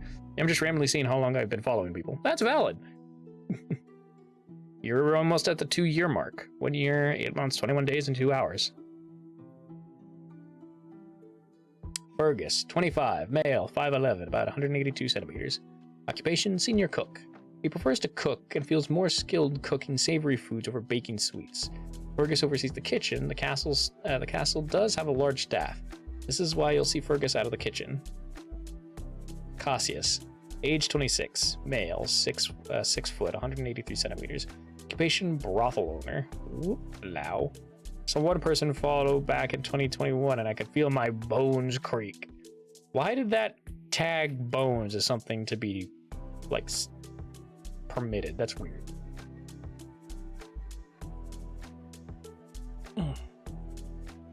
In modern times, Cassius would run a nightclub. I'm sure you've noticed, but he's a bit possessive. In my D&D campaign, asterisk, my players spoke to Cassius for 30 seconds before throwing a chair at him. They hated him. Comic is based on a D&D lore from the homebrew campaign I ran, but I consider the game's canon events and the comics canon events to be different. They won't be exactly the same, but it's still funny to me to reflect, and that's valid. I mean, I've definitely got a story I'm running that I'm writing that I really want to run a D&D campaign in. It's actually inspired from my very, very first Pathfinder character. Her dad was the story, is the story I'm writing, and I want to run a D&D campaign set in the homebrew world of his stuff. That gets checked in the chat of a VTuber who's a lich, right? And just for fun, please enjoy the little panel I drew that sparked this entire thing. Wow! Please note, the trial panel it was based on lore from the campaign, not the comic. I had so much fun drawing it that I wanted to create the story in greater depth. This is from January of 2023. Love? Yes, I've been in love before. Only once. And I was much younger. I'd been sent to Kiev on assignment. I was a poisoner. I was posing as a healer. He was my target. He was just an ordinary man. Now that little test has turned into what we recently saw. Oh, they grow up so fast. Thanks for spending this time with me, though, and for all of your love and support. It means so much to me. I look forward to any of your questions and comments and returning to our normal updates. I have so much planned. Until then, all my best, B. Oh. Thanks for reading, subscribe for more, follow in the places. Thank you to the proofreader. Hey everyone, I recently participated in my first collaboration with a lot of awesome artists. Please enjoy it below and check out their work if you're looking for some great stories. Sealed with a kiss. Wow, the collaboration was hosted by Nebula.owl. Her story is beautiful. I mean, just look at that art. It's so well written. Please be sure to give her lots of love. And with that, enjoy. Hello everyone, and welcome to Speed Dating with Philomena. You might be wondering, why don't these people get your true love kiss treatment? Well, they didn't pay for that service. I'm not gonna give my powers out for free. Anyway, on to the speed dating. Well, hello there. If all targets were as pretty as you, my job would be so much harder. In any case, fancy a drink? Poisoner. Sorry, buddy. Flattery doesn't work on me. How much money do you have? Top Book Shrug, Twitter at or Decap Webtoon Boys Please Bottom, Carpeel, Twitter at Instagram Webtoon Adloon, Adloon Awakening. Okay, that's a new one. Poisoner's Peace, Adloon Awakening. Hello, I give you 5 minutes before I leave. 2 minutes is all I need. I can't take any more of this nonsense, so I guess you'll have to do. Now, be a doll and look into the camera. Don't mind the growling. Best Fruits. Twitter at Pengrorange, Webtoon and Tapas, Dark-Eyed R. Bottom, Lullaby Lou, Webtoon The Bazaar of Miyako. Okay. Now what's your stance on pineapple on pizza? What's your stance on pineapple pizza? As long as you put onions with it. Top, Huff the Dragon, Webtoon, Huff. Bottom, Nebula.owl, sealed with a kiss. Amazing. Oh, you're cute. No offense, but you look totally different on your profile. The Chronicles of Lunar Ash, Nintendo X Kenshin. Bottom, Uno Comics, Dungeon Crawlers. Now tell me, is someone judging dead people to turn off for you? Turn off? Of course not. I'm not dead yet! Top, Alias, Twitter, Al1A5, toyhow.se, Hemoglobine, Tuna Crow's Trial, Bottom, Socials, at Shabobo the Ichnapaws, Webtoon, Dense Fluster. Upcoming series by Shabobo BL. Nice. Are you a high stakes puzzle? Just can't wait to figure you out. I just came for the weapons. Wanna point me to the right direction? Top, Insta, Mr. Hero Guy, Twitter, Mr. Hero Guy. Bottom, Grand Meta, Webtoon From Hero to Zero. Insta, Grand Meta 2, Twitter, Grand Meta.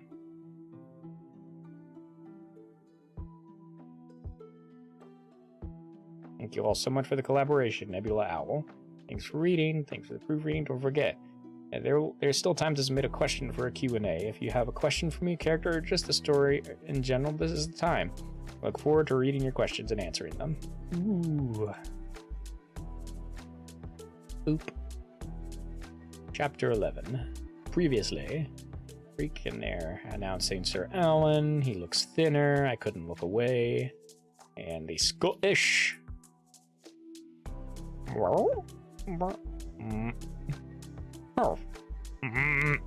All right.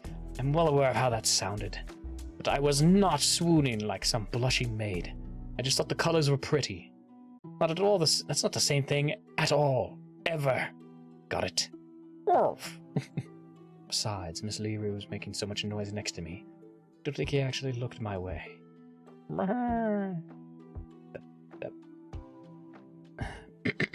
People of Keedith, it is my honor to celebrate another year of peace and prosperity with you.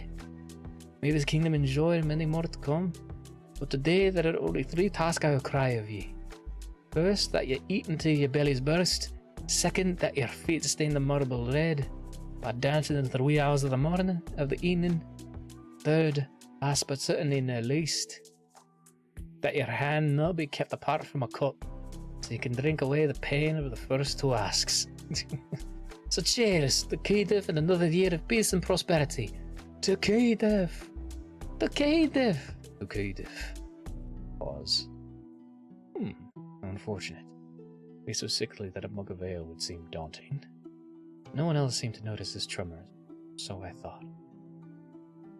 Your Majesty, I have a request, Sirius. I have not taken a moment to celebrate this great day. No drink to the health of the kingdom. I do not wish to bring ill luck to the country you safeguard. If I could drink from the cup of our noble Majesty, I would be honored. Aye, what sort of king would I be to deny such a humble request? I was still uncertain about what sort of relationship the two of them had. But it was clear Sir Alan was quite perceptive and ready to assist when needed. Which honestly, given his sustained dull expression, was a bit surprising.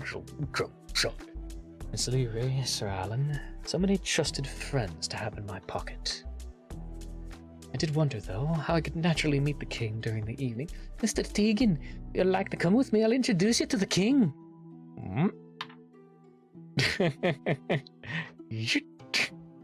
Miss Leary, you are just such a delight. I love the idea of just him thinking and then slowly looking up at her as his smile widens. Just, there we go.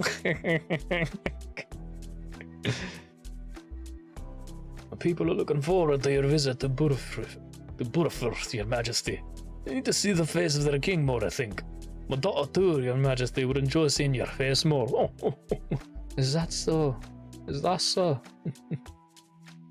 And it was just that easy. There's no way it'll be that easy. I can't believe it's that easy. Miss Leary, I was under the impression that the king was engaged. Oh, aye, he is. The little princess of Rock. But greedy nobles having a shame. They offer their daughters often, as if King Coram will change his mind.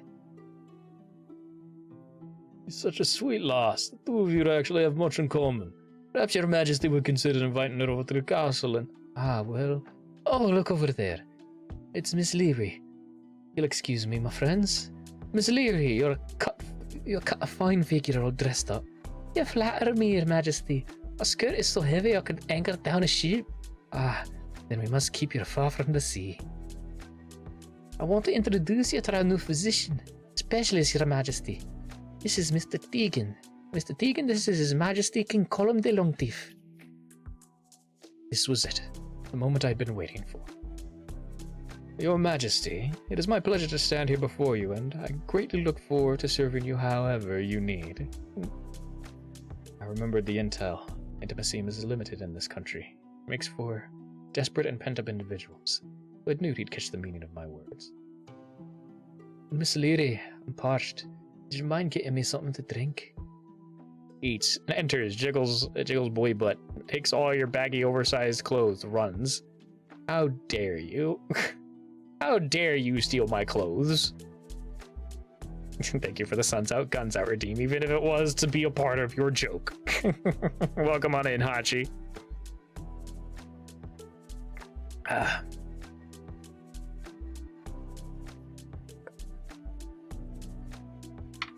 Hang on. Hello. Hello. There we go.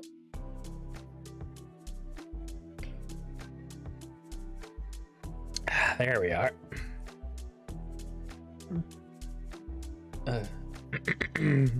How are y'all? Doing pretty well. Enjoying a story. Hoping my computer doesn't die, because I've just been having these weird audio issues lately. So, doing my best. Miss Leary, I'm parched. Would you mind getting me something to drink? Oh, I didn't mind. Thank you, Miss Leary. Now then, Doctor. Was it really so easy? Thank you for reading. Subscribe for more. Proofreader. Thank you to the proofreader. Don't forget, there's still time to submit a question for a Q&A. If you have a question for me or just about the story in general, this is time. I look forward to reading your questions and answering them. Ho ho!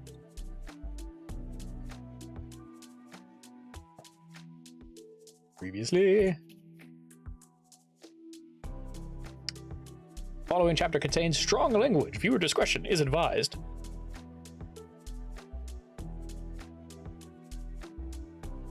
Excuse me. Pardon me, I had to belch. It was not.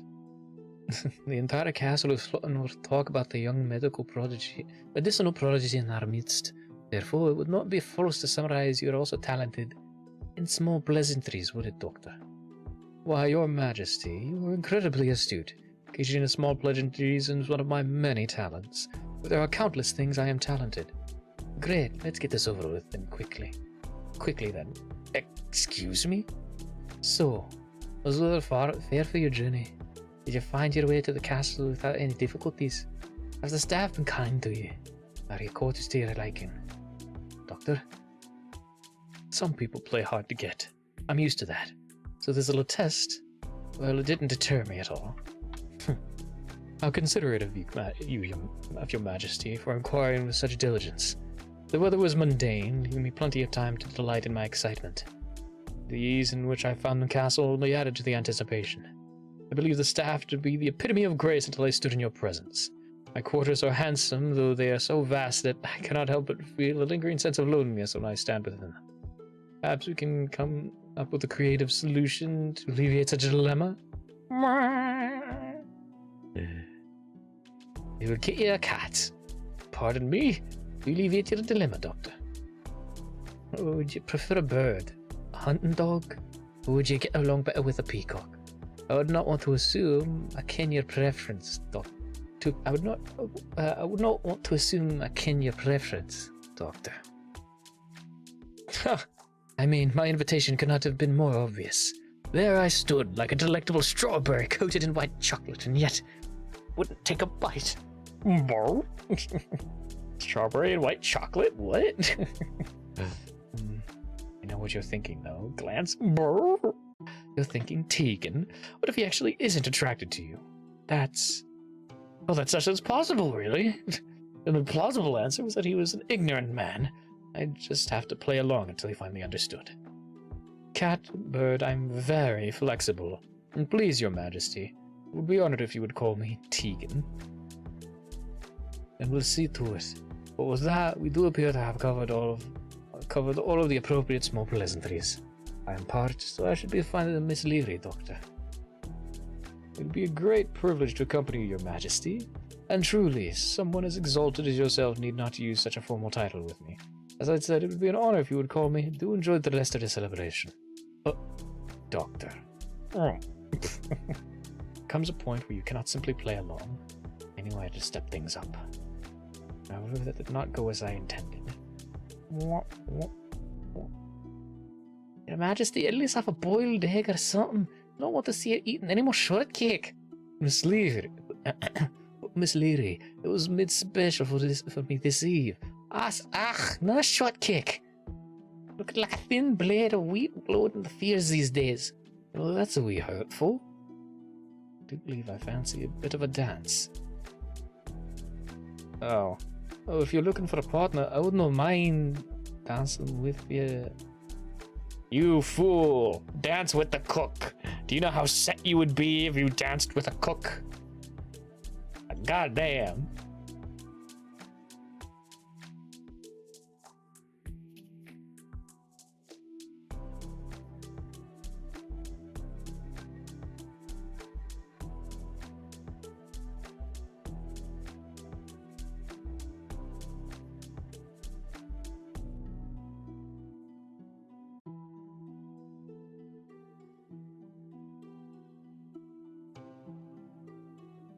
Mr. Tegan, are you enjoying the celebration? Why, yes, I was just watching the dancers, and I found myself utterly enraptured. I was hoping to ask for a dance. My apologies, Doctor. You're new to the Southern, so you would not ken this, but I did not ever participate in the dancing at celebrations. What a pity, Your Majesty. Thankfully, I was making the request of Miss Leary. Oh, of course, Mr. Tegan. Didn't mind that at all. You see, I'm properly trained in dances from all over this world. I didn't know the steps, but it was easy to catch on. A simple waltz. When you're as talented at dancing as I am, it's simply impossible to be humble. My technique is, after all, quite incredible. But by watching me dance, King would be unable to prevent himself from wanting to be in my arms. Jealousy is powerful. Except he didn't watch. What the fuck? Well, that's his loss. Moved on to classic tropes. Only one of them would work. Wearing the injured and in need of a savior trope. No reaction. Actually, it's not entirely true. Everyone else was extremely accommodating. Oh god, are you alright? You need a bandage? I play your bandages. Did you break something? Maybe we could call it for a cleric. Tried the dizzying, about to fall, so catch me in your arms trope. That didn't work either. Oh god, again, are you alright? Still plenty of bandages if you need them. Broken bones can cause dizziness. You need the healer. All the people in this kingdom are obnoxiously kind. In normal situations, such quality would be welcomed. That evening, it was beyond frustrating. For the last time, my blood sugar is not low, so I don't need anything. Suppose being a doctor, you would ken best, but if you would indulge me... Oh, fuck! Oh, Your Majesty! Of course I would! I've described before as quite the indulging man. I am sure. Several guests have approached me and inquired as to the well-being of our new specialist. Apparently, you appear out of sorts. I mean, it was a pitiful way to get attention, but it worked! Oh no, I forgot to censor that one.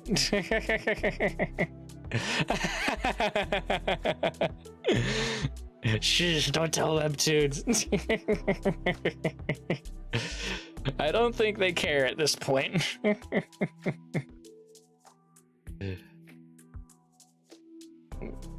Yes, well, into trouble could be rather exhausting. So very fortunate that Your Majesty is personally looking out for my well-being. Shall I return the favor? Oh, thank you for reading. Subscribe for more. Follow at the Book Shrug.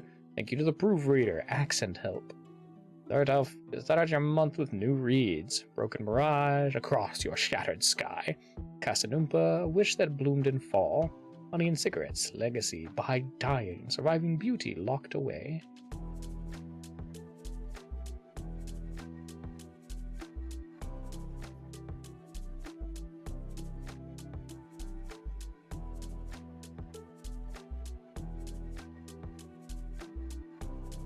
Previously, all of the attempts following contains strong language. Viewer discretion is advised. Well, you're all specialized, Doctor, so would expect no less from ye. I wonder, would you like to hear a story, Doctor? Of course, I would love that, Your Majesty. Not the reaction I was expecting. Great. This is a Cave classic, told by many for centuries. A simple story about a farmer who was raising the most bonny flock of chickens. The flock was so bonny that it caught the attention of the mischievous fox. The fox crept into the chicken coop, intent on having a meal. But he did not ken that the farmer was watching closely. So the fox entered the chicken coop and ran forward. The fox, hearing the farmer, approached, panicking. The farmer arrived, he saw all his bonny chickens, and the fox, so desperate to fit in with the flock, that he was trying to lay an egg. Well, isn't that charming? Thank you for sharing such a lovely story with me, Your Majesty. I'm afraid I don't understand the purpose. All stories have a message, even ones quoted with comedy. You're a prodigy, Doctor. I have full faith you'll be able to discern this message. Wait, but I'll leave you to puzzle it out. It would not be too difficult. But you sure to actually eat the strawberry? Strangely, it felt like he was trying to avoid me. This never happened before. So why would it happen here? could I have done wrong? No innuendos, no suggestive remark. A frustratingly coy smirk. He knew some secret I was unaware of. He knows exactly why you're there.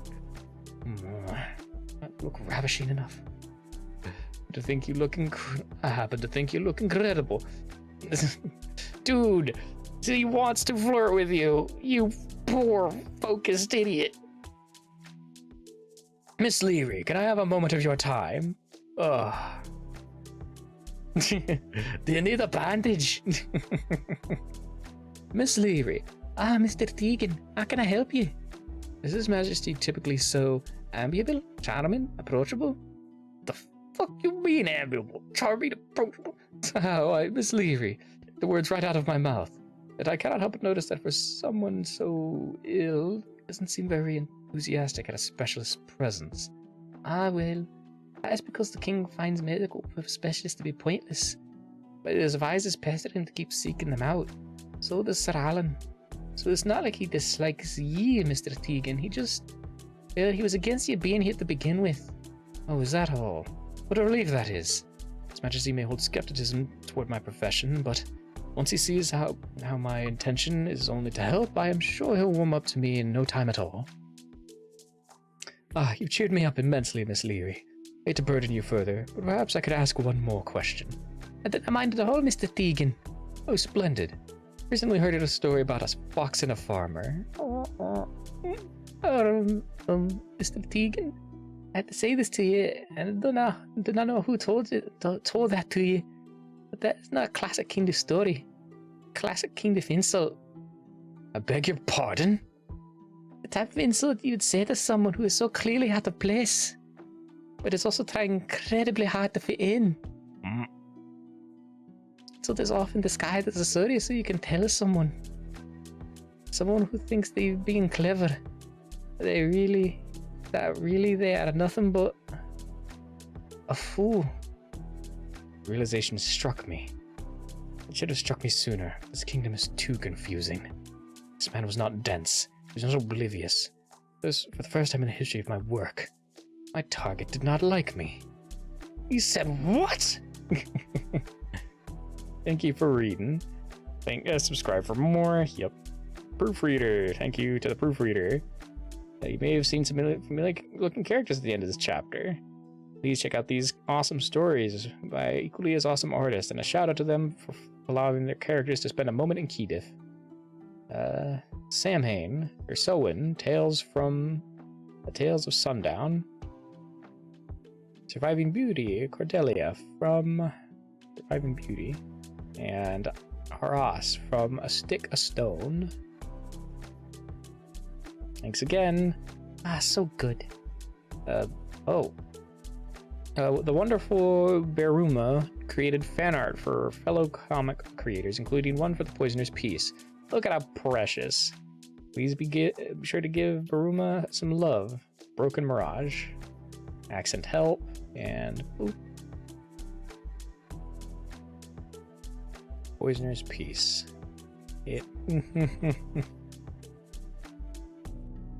The following chapter contains strong language, disturbing imagery.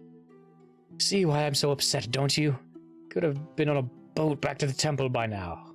Now, gods forgive me, I need to stress eat. Bark. Excuse me, it's rude to interrupt someone's lamenting. Sorry, my little darlings, but I'm afraid these are very poisonous to you. Bark. I suppose it was my mistake.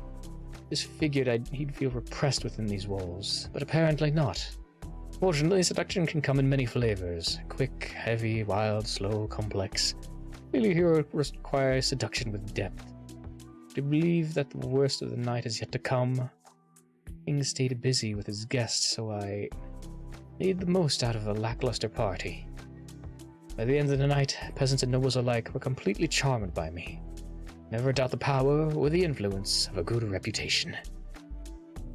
Hey, what in the many flavors? I'm not sorry. When the hours grew late, I could not help but notice that it had begun to rain. Mr. Tegan, the celebration is finally coming to a close. Didn't you help finding your way back to your quarters? No, thank you, Miss Leary. We're quite alright on my own. And rock. The rain never ceases. That's nothing to fear. It is no ill omen. Perhaps the rain was meant to be a sign, a bit of a reminder of where I come from. Then I began to wonder, what if the rain wasn't a sign or a sense of comfort? What if it was a warning? Each droplet issued a threat against my skin. Finish the job. You don't even think of returning if the job is incomplete. Consequences is to get you an audience with the doctor. No one wanted to go before the doctor. Already I had been unsuccessful. I couldn't get close to the target. Realistically, I knew the job had only just begun, and a full evening had passed. It was as if the rain was carried by dark clouds, clouds I was all too familiar with. It had never felt so suffocating. All I could think was that what would happen if I failed. Doctor? Another ploy of getting my attention, Doctor. I did not think you would carry on past the party. You're dedicated, I'll give you that, but I... Doctor? I'll go get a cleric. Could it be poison? It does not make any sense. All of voodoo checked. It was all clean. Isn't it poison? Not get a cleric. I ken what this is. It's having a panic attack. You're sure? I am certain. I used to get them all the time as a wee lad, remember? But then you're having trouble catching your breath, Doctor. This could have been the perfect trap to get close to him, if I had been faking it. I had to gather myself, find some way to save the situation, to be seductive. It was impossible. It was a nightmare. It was the worst thing that... Whoop! Ads!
There we go. Now the ads are done.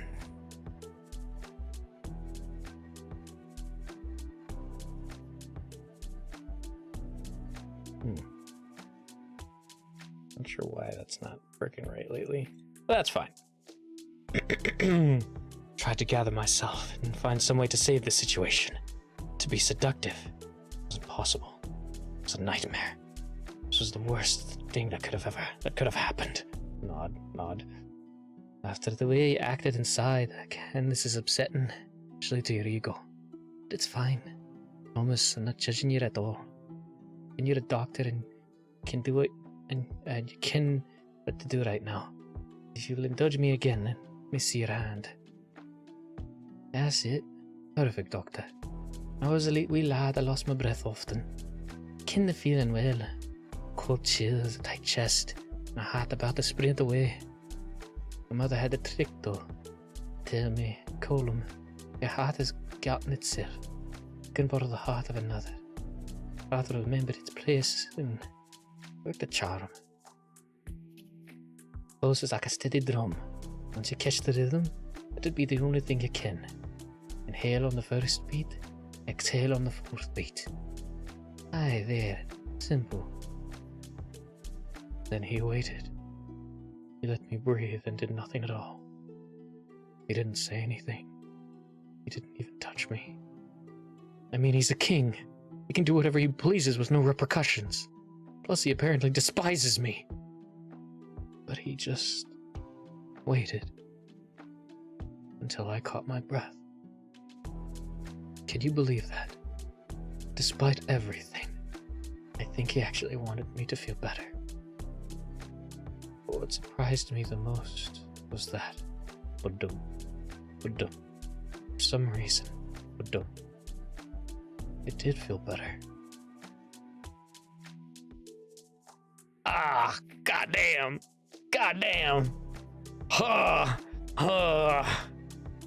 As someone who has had panic attacks, holy shit. That was wonderfully done.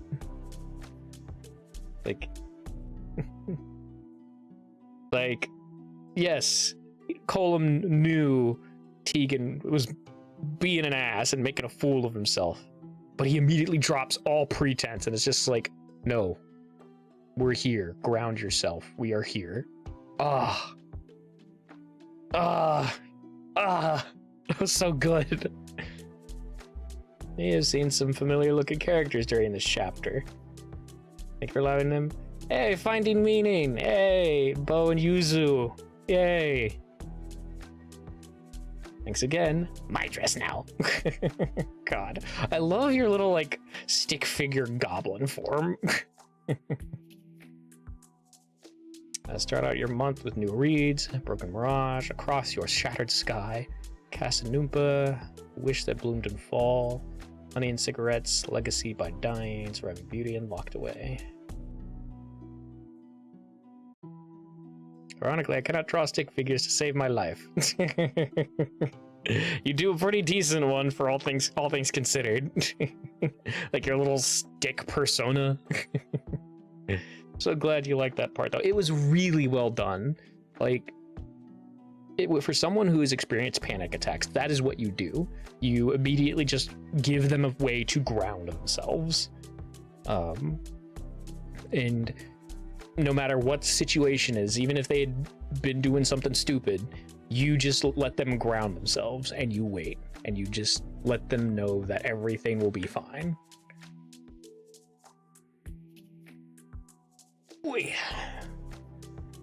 And previously, although they may stare at you for longer, blah blah blah blah blah blah blah. The following contains strong language and disturbing imagery. Your discretion is advised. As soon as my panic dampened, I tried to excuse myself. I was tired. I was wet with rain, and the king was right. My ego was bruised. But he would know nothing of it. Told me it was no trouble for him and Sir Alan to escort me to my quarters. He felt like I was now his responsibility, because neither he nor Sir Alan spoke a word. Truthfully, silence was a relief. Couldn't let the evening end like that, though. needed to change the image of me that I'm sure he had now. Your Majesty, never your mind, Doctor. Be at East Wing Library tomorrow morning. Or not. With diligence, Your Majesty. My first day had finally ended. I'd meandered through the kingdom of Ketif, been given a tour of the castle, met far too many people, attended a huge celebration, and did a breathing exercise with the king himself. When all is said and done, it had been a really long fucking day. Step, step, plop, plop. There was a time to think about what lay ahead in the East Wing Library later. Now I was exhausted. Rest was a welcome friend. Flop! The bed was comfortable, and I did fall asleep. Ba-dum, ba-dum, ba-dum, ba-dum. Pulse like a steady drum. One you can catch the rhythm. Once you can catch the rhythm, you don't have to pretend. My, what a pretty boy. Whoop. I slept just fine. Like I always do. And soon the sun was rising. Knock, knock. The sun is not up yet. Knock, knock, knock. By all the gods. Good morning. Nearly. Now please cease the dreadful assault upon my door. Oh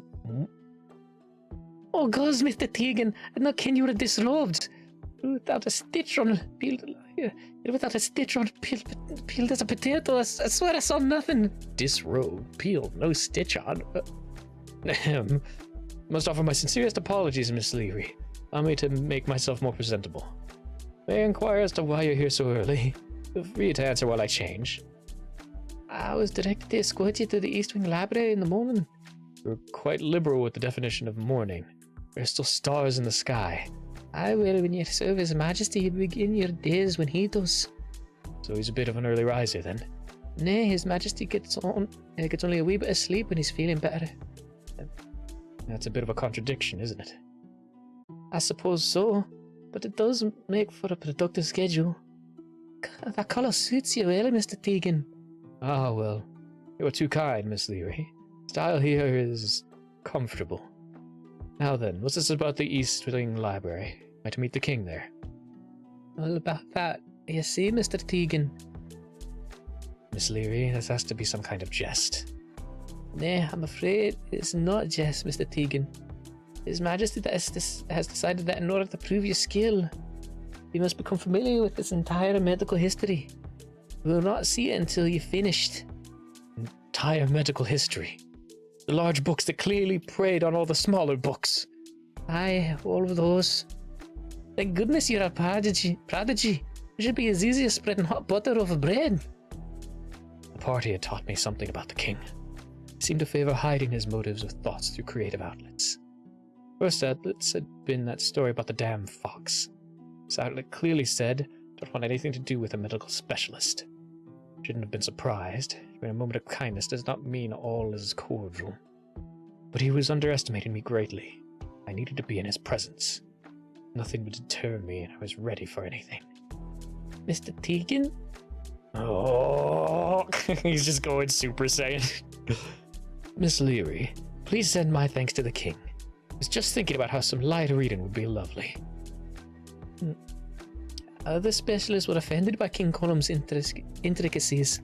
Cannot tell you how much it warms my heart to see you so dedicated to his well-being. I hope this does not make you feel uncomfortable, but give me hope, Mr. Tegan. How generous, Miss Leary. Your hope is rightly placed. His Majesty's well-being is the only thing I think of. I can picture him smiling smugly, believing himself to be the cleverest of men.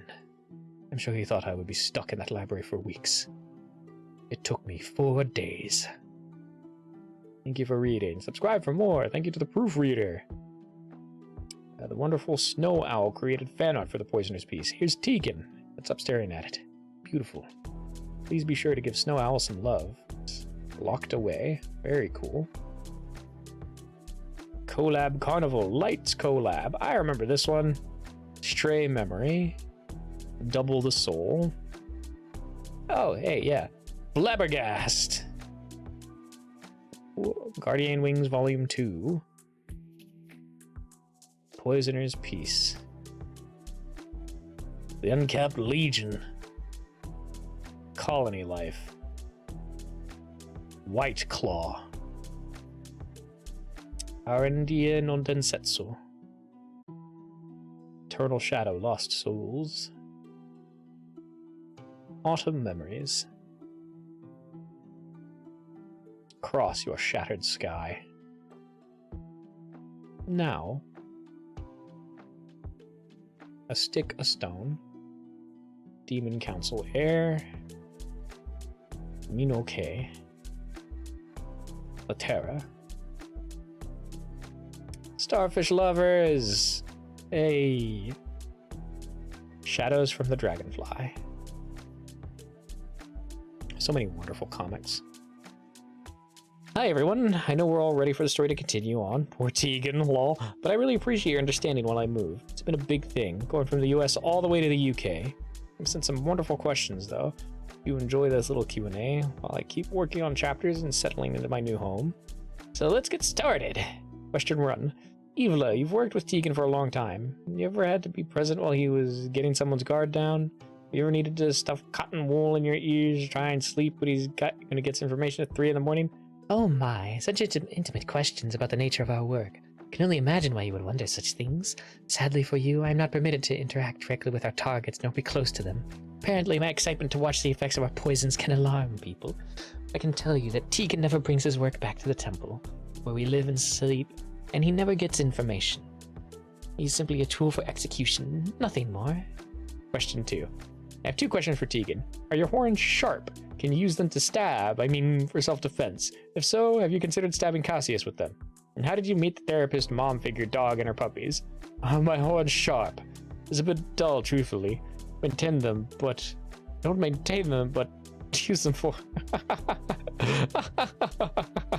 I promise I'm not laughing at you, my dear. Rather, I adore your delightful imagination. Joe Cassius would be caught quite off guard. But I also rather think my horns would get stuck in his ribcage. Gods, can you imagine? It used to spear grapes on my horns when I was a child, though. I promise you'll learn about my wonderful furry friend soon. Question 3. Alan, you've been with Colum for so long. How would you describe him? Any embarrassing or interesting stories? Alan? Oh, forgive me. I did not think I would get a question. I'm more interesting characters. I'll try to answer well. Colum, His Majesty, is my king. I've been tasked with serving him since we were real lads. But I would have done it anyway. Duty is not what binds me to serve. He makes people proud to stand at his side. That's the type of man he is. As far as an interesting and embarrassing stories, I have thousands, but I am loyal to my king. Question 4. Tegan and Colum, what flowers do you think suit the other? What a delightful question. Actually well versed in different plants. It sort of goes with the territory. So let's see. There's so many to choose from. Perhaps a Fritillaria, Melagaris, or Checkered Lily. They contain toxins that can disrupt heart functions or irritate the skin. They can be used to symbolize majesty and pride. Or maybe the oleander plant. It's incredibly dangerous and is harmful in so many different ways, which is probably why it can symbolize the complicated nature of love. What to decide? I apologize, dear friend, but I don't think I can choose. Colum, it's your turn now. So what flower accurately embodies my splendor? I do not care anything about flowers. Probably whatever is the shortest. Oh my fucking god.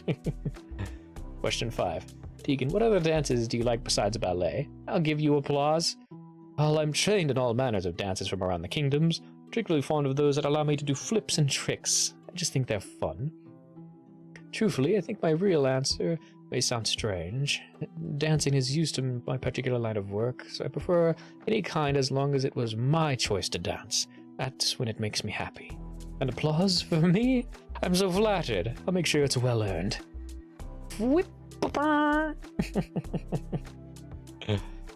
Thank you all for all your questions. I appreciate the time and love so much. It's so fun to create this series, but your enjoyment of it makes it 10 times more exciting.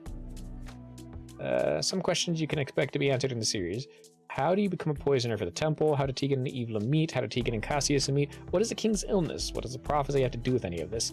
And in true D&D fashion, what is Tegan's backstory? What is Column's backstory? I'm so excited, lol. All my best, and see you next time. And see you in the next chapter, B. Wonderful Nox M created fan art for the Poisonous Piece. Look at Tegan and Colum. They look amazing, and Colum is laying down facts. You'd be sure to give Nox M some love. I want to fuck you. I want to sleep. Truth. Graveyard boy. I just want some sleep. Just want some fucking sleep. King Master found himself with an only son, blah blah blah. This following chapters contain strong language. Your discretion is advised. 4 days probably sounds impossible. In ordinary circumstances, you'd be correct. But I had far too much on the line. All I had to do was shift my perspective. As I saw it, King had given me a huge advantage. We'd barely spoken, and yet his entire history lay before me. Every moment of vulnerability, weakness, struggle. And sure, he thought I'd find the task annoying, but my pretended pages were protein, sentences were sleep, and words were water. King had unknowingly laid a full-course meal in front of a desperate man. I devoured every one of those books. Contrary to what the world and my own intel stated, King was not born sickly. He was a perfectly healthy little boy. Why tell the world otherwise? The information I had been provided had been correct, too. I knew my memory was right. King was born with fiercely blue eyes. There's no record of what changed the color. He also spent a few years terribly afraid of butterflies. He was only 6, but claimed they were fairies speaking things to him. Children's imaginations are weird. Oh, but none of that is relevant. I just found it bizarre and comical. It is such a typical experiences. First batch of books made him appear rather, well, boring. You're looking at me strangely. Oh, I see. You're curious how in the midst of this research I didn't collapse. That's fairly simple, actually. Not only am I accustomed to late nights, but I was trained to brew all kinds of things. My favorite personal is one I call brown brew. When strong, it will keep you up fabulously. It does have side effects, though, but we'll get to all that momentarily. This may alarm you, but there were plenty of records of assassination attempts. It's not uncommon for high-ranking individuals to have exposure to. The king is never listed as receiving any injuries from the attempts. He was untouchable. Any attempt ended in a failure thanks to a certain personal guard. No assassin ever survived. Sir Alan truly was the king's shadow. Most notable, though, was the sudden arrival and usage of healers. Healing magic takes a substantial amount of energy, so it's not only expensive, but it's only used in the most extreme and severe situations. There was no documentation of what the healers were doing, only that the king saw 384 healers in the span of 19 years.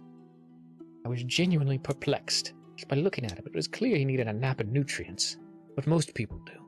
Aside from his discolored eyes and a growth spurt that the whole world could celebrate, the books made no mention of what made the sickly king require 384 healers. You would assume such a thing would be included in someone's entire medical history, but no!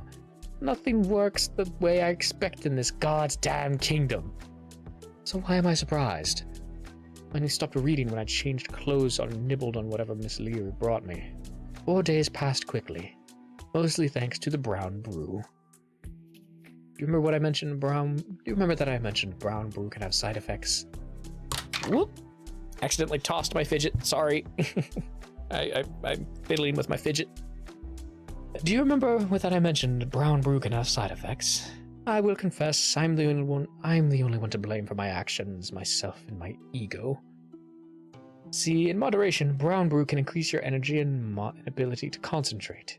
I only intended on having a few cups a day to help me barrel through all this information. But after the first day, Miss Leary came to let me know the king had asked how I was doing. Before she could answer, the bastard started to laugh. I can picture him perfectly. I am not from Keedif. I am from Vrock. If you want to piss off someone from Vrock, laugh at them. Game on, bitch. So I tripled the strength of the brown brew and drank a cup every half an hour. It was a perfectly reasonable reaction, although in hindsight, perhaps not. You see, there are many side effects to drinking that much brown brew. Your heartbeat becomes rapid, your temperature may rise, you become very, very alert. You won't be able to sleep, you might feel like vomiting, you may even hallucinate. Combined with the lack of sleep, you may even be a bit delirious. Oh. What I'm trying to say is that after 4 days of almost non-stop reading, I had beautifully completed the King's Quest. Knock, knock. But I also... Is that Miss Leary? You may come in. Didn't feel quite like myself. It's not Miss Leary, or should I say nay, Swing. No, it's your medical prodigy returning from the horrid bowels of literary hell. But do not fear, your majesty.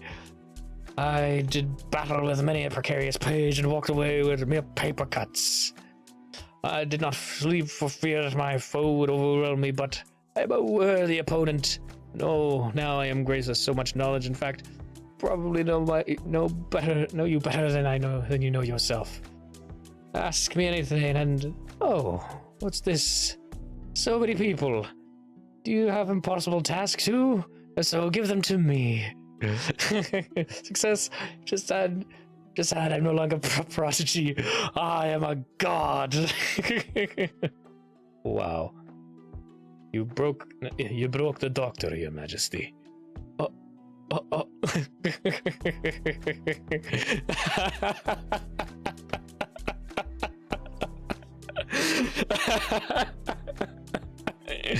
I mean, would it be safe to say that I know exactly how this feels, but without the coffee? Yes. After 3 days, 4 in Tegan's case, without sleep, you do start to hallucinate.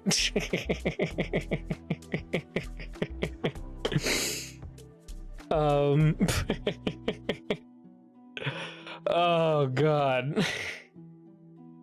Absolutely lose it. Yeah, you really do. But I also appreciate that you're not the only one who made extra strong coffee for a D&D campaign. I did the same thing for when I was running my homebrew Tyranny of Dragons campaign.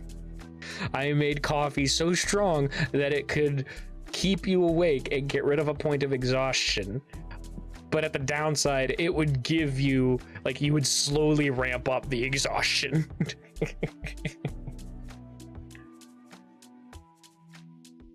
Oh god. Thanks for reading. Yes, gotta have some form of it. That's excellent, yeah. A bonus disclaimer: I can see everything. Don't drink that much coffee.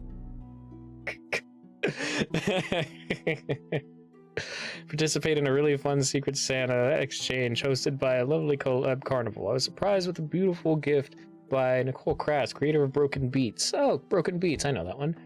Look at Tegan and Colin, the grace and beauty, the details, so regal and perfect. We bow to royalty. Start out your month with new reads: A Broken Mirage, Across Your Shattered Sky, The Casanoopa, Noompa, Wish That Bloomed in Fall, Honey and Cigarettes, Legacy, By Dying, Surviving Beauty, and Locked Away. Poisoner's Peace, once again. I'm no longer a prodigy. I am a god.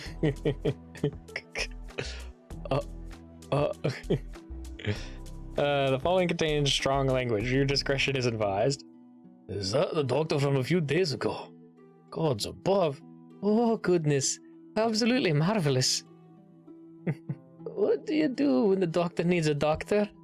Your Majesty, are you expecting the good doctor today? I, that is correct. I asked the doctor to read through my medical history, and then, instead of requesting a meeting like everyone else does, I asked that he interrupt an important council meeting completely unannounced. That is definitely what I hope to deal with today. Oh. How pleased I am to grant the hopes you had for today, then. Certainly more so because such hopes are in contradiction to the confidence that was given to my skills, that I have proven vigilant indeed. Swiftness does not necessarily make for precision. Yes, when the two qualities coexist and can be demonstrated, it is undeniably impressive. Oh, look, they're just watching this like a tennis match. Well, I need to ensure the reliability of your reading, but I can see that I did not expect you to finish the task with such haste. And I am delighted to have exceeded your expectations, Red. Red Charm. Whoa! I'm sure you are. So, Alan, would you show the doctor to seat until we're finished here? So really, you just want me to watch over the doctor? Would it would not be easier to send him away and fetch him later? Nay, I'll speak with him soon. Really out of sorts, though. Thought he was wrecked. Drunk. But he says he did not sleep for days. That has a look of being true. So I can spare a wee bit of my time. Just keep an eye on him until then, if you will. Do not think that you were saying...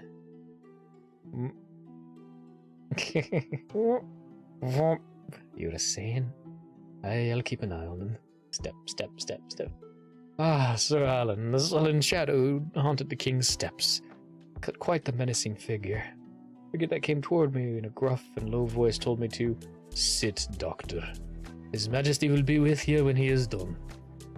I suppose I can wait for a little. Besides, I've been wanting to meet you, Sir Alan. I read all about you and those assassins you thwarted. Such bravery. Tell me, Sir Alan, how in the world would someone survive you? It is simple. Just do not be an assassin. So true. So let's go over it once again. The counts of bandits in the Kale Woods has increased significantly. Look, why cannot we just burn the woods down? There are more bandits lurking then, Bandits attack just as recklessly on flat plains as they do from the shadows of trees. Besides, you ken that those woods are protected by the Fae. We will not have their wrath. Tackle a pixie or two. The merchants truly cannot take another path. Must be through the Kale Woods. Aye, the other paths are through more perilous woods, with much sharper fangs and bandits. So we cannot create a new path, nor can we destroy the woods. What about hiring soldiers? I suppose if we can find the funding, but it will not be easy. So many people depend on the harvest that comes from the woods. They cannot wait long. It pains me to say, Your Majesty, but we may have to pull funding from building the children's homes. We cannot. The children have been waiting for a home for so long. I will not take that away. You don't need to spend any coin. Just plant eggs wheat. Eggs what? I'm not ken what nonsense you're speaking, Doctor. Eggsweed. It isn't nonsense, Your Majesty. It's hard to find, but quite common. Your Majesty, I've actually heard of eggsweeds before. Not only is it a weed, as its name implies, it is a poison. Poison? Technically speaking, it's the petals that are poisonous. And that's only if you steep them in hot water. So what you're suggesting, Doctor? That we put the kettle on, brew the bandits a nice cuppa? I think you may be a wee naive to the world. Yes, quite naive. Fortunately, not so naive to the wondrous world of herbology. Unlike those here, I've actually worked with eggweed. And how, you may be wondering, do I know none of you have worked with eggweed? Because of the smell. You would remember it. Animals learn to avoid it, but people destroy it immediately.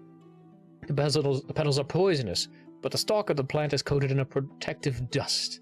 You see, when anything greater than a gentle breeze disturbs the plant, the dust is released and a terrible smell akin to rotten eggs spreads throughout the air. Hence the name eggsweed. So, what exactly are you suggesting, Doctor? Aside from making the whole of Kale Woods smell awful? Well, you see... Gods, that is actually brilliant. Wait, pardon? I said that is brilliant. Cannot believe I did not ken of this sooner. As you said, Doctor, animals are wise enough to stay away from it. And all it takes is something stronger than a gust of wind to create such a smell. Something like footsteps creeping from tree to tree. While it does not prevent bandits from entering Kale Woods, it certainly would let travellers ken there are folk nearby. If the bandits try and destroy it, then you still ken that they're near by the smell of eggs and smoke. It's a natural alarm system. It saves coin. Expected, crafty and clever. Brilliant, as I said. I'm impressed, Doctor. Well, perhaps you can enlighten me as to why a doctor would ken so much about poisonous weed. Well, Doctor? He's never been praised before. Oh, the poor boy. He's never been praised before.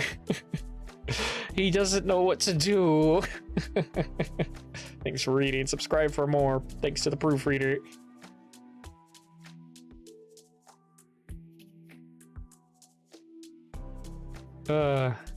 Drusilla chapter. A chapter that is relevant to the theme, but it does not further the plot. At the end of the year, we celebrate it like at the end of the year we celebrate. Period. It is like we cling to an old friend that we're not ready to part ways with. We linger for just a little longer. Memories, reflections, and sometimes even in regrets. Soon the new year will begin. You may feel the excitement of new beginnings or the pressure of them.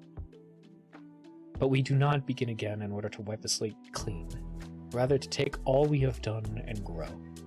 And thus we celebrate. These celebrations may appear different for everyone, and that is okay. Some will celebrate with a chorus of laughter, full bellies, and good cheer. They may find themselves surrounded by friends, family, and maybe new faces. Others may enjoy the comfort of only a few, the ease of the familiar, and find themselves content in silence.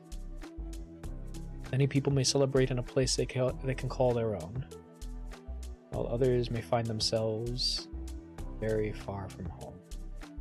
Some people may not know how they would like to celebrate. They may worry that there is a right or wrong way. There isn't.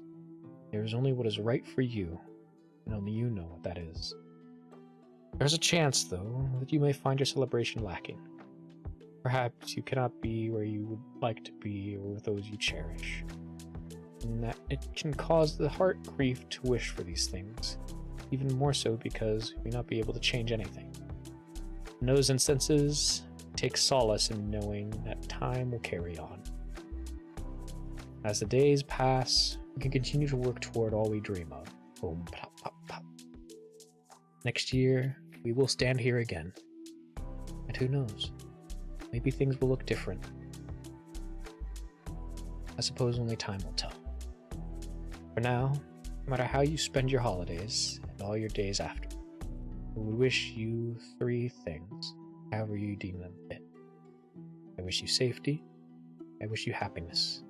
I wish you good health. Happy holidays. Aww. Now check out these awesome stories. Dancing, Baking, and the Dead. Legacy. Locked Away. Salvation Deity. Graveyard Boy. Broken Mirage. Finding Meaning. Lady of Golaris. A Wish That Bloomed in Fall. Surviving Beauty. Queen of Rios Roland. From Zero to Hero. Light of Aludel. Tales of Sundown. Across Your Shattered Sky. Coming to the Lavender. Derailed. Found on gabrielbologna.com/derailed/derailed start. Demon Council Air. Thank you for reading. Subscribe for more. Thank you to the proofreader. Like it. There we go. Next. Ooh, ooh. The following contains strong language. View restricted to size. I don't know. Well, ahem. Because, Your Majesty, I'm a oh, wait. No, I shouldn't say that. Really, what I mean to say is, come along now, Doctor. Come along now, Doctor.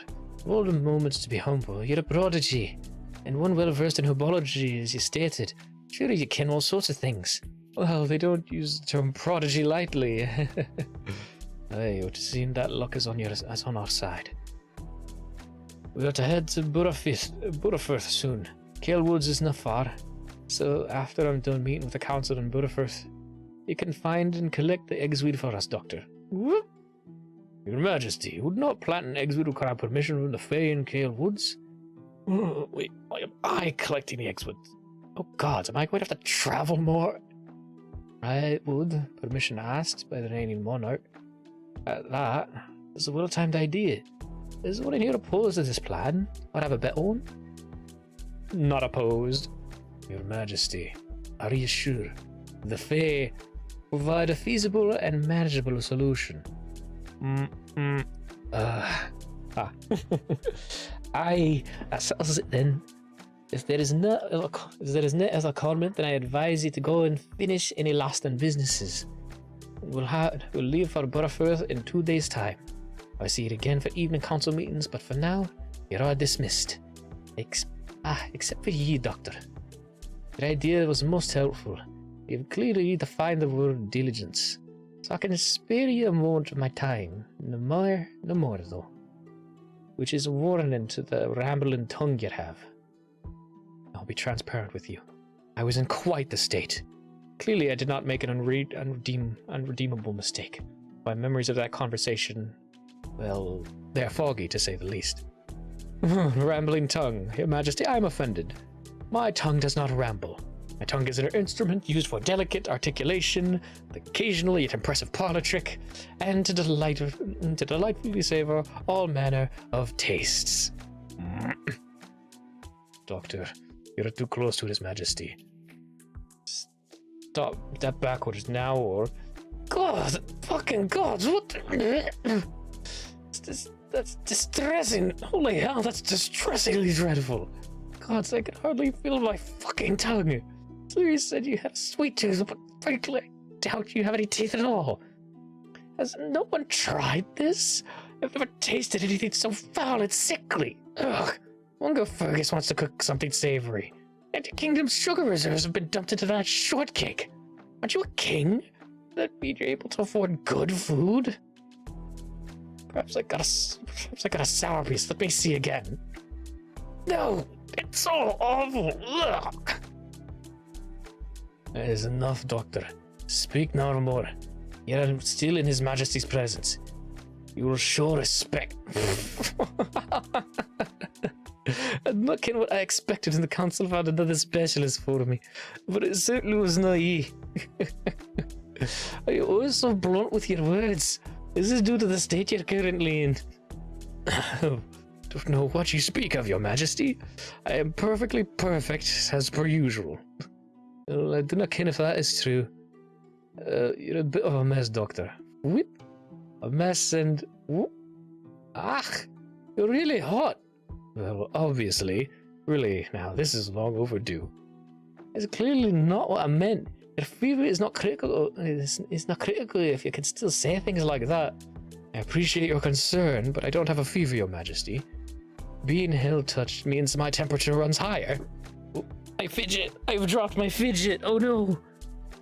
Here it is. I ken that, Doctor, but I feel like you're on fire. Just sit back down. It's Alan some water. Truly, I'm fine, Your Majesty. The only one of us in an awful state is the one eating the... Oh. Your Majesty. Just to clarify, you set down a piece of strawberry shortcake, correct? Not a lumpy but still charming little rabbit? I set down shortcake, Doctor. Ah, I thought so. I do believe I'm mildly hallucinating. How fun! But I think it's wise that I sit down after all. The water, Your Majesty. I thank you. I'm sure it'll help. Doctor, you really did try to read all those books, I was harsh on you, but I do appreciate your attempt. I appreciate my attempt. As if mere books could ever thwart me. Let's see. At age 9, you twisted your ankle after falling from your horse. At 7, you discovered you were mildly allergic to cat hair. It gave you turmeric and devil's claw plants for your most impressive growing pains, which settled you nicely at just about 6 feet tall. However, you've lost over 30 pounds in 4 months, which is concerning to say the least. For a few years, you dealt with a mild...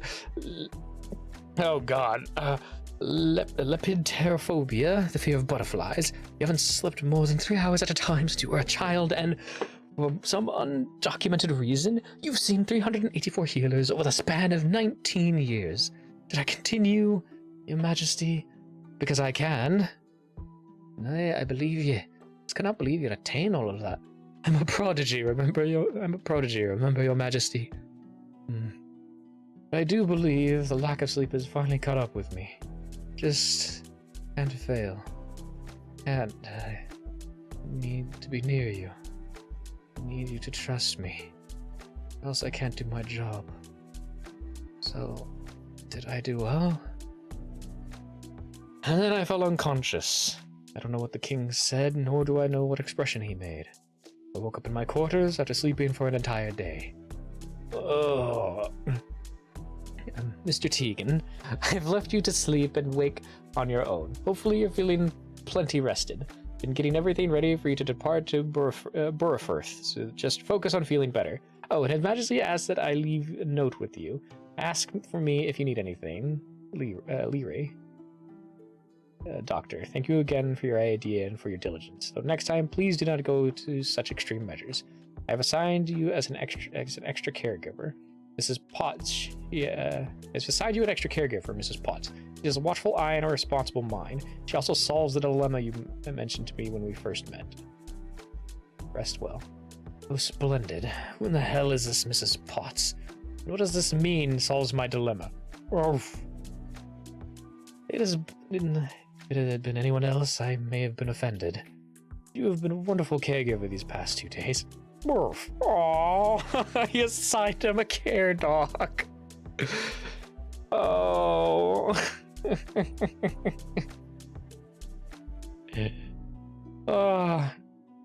Hopefully you could help me with getting the king's attention. All I've done is make a fool of myself. I haven't seduced him even for a moment. Something about this kingdom just throws me off. Mark my words, Mrs. Potts. Tomorrow we leave for Burrowfirth. During this trip, I will bat my pretty eyelashes and charm the king. He'll be defenseless.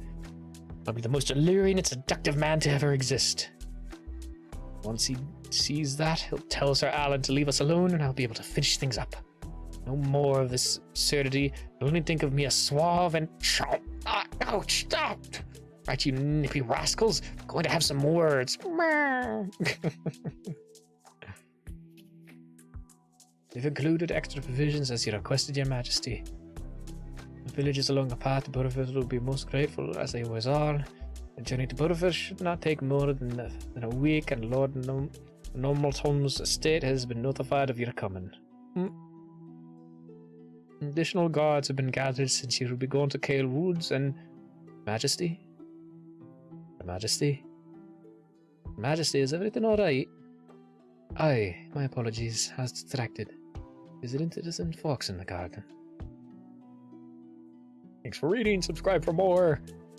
Thanks to the proofreader. Hey everyone, the anniversary of the Poisoner's Peace is coming on April 3rd, 2024. Can't believe a year has gone by. There'll be a special anniversary chapter that week. As part of that, I'm doing a Q&A section.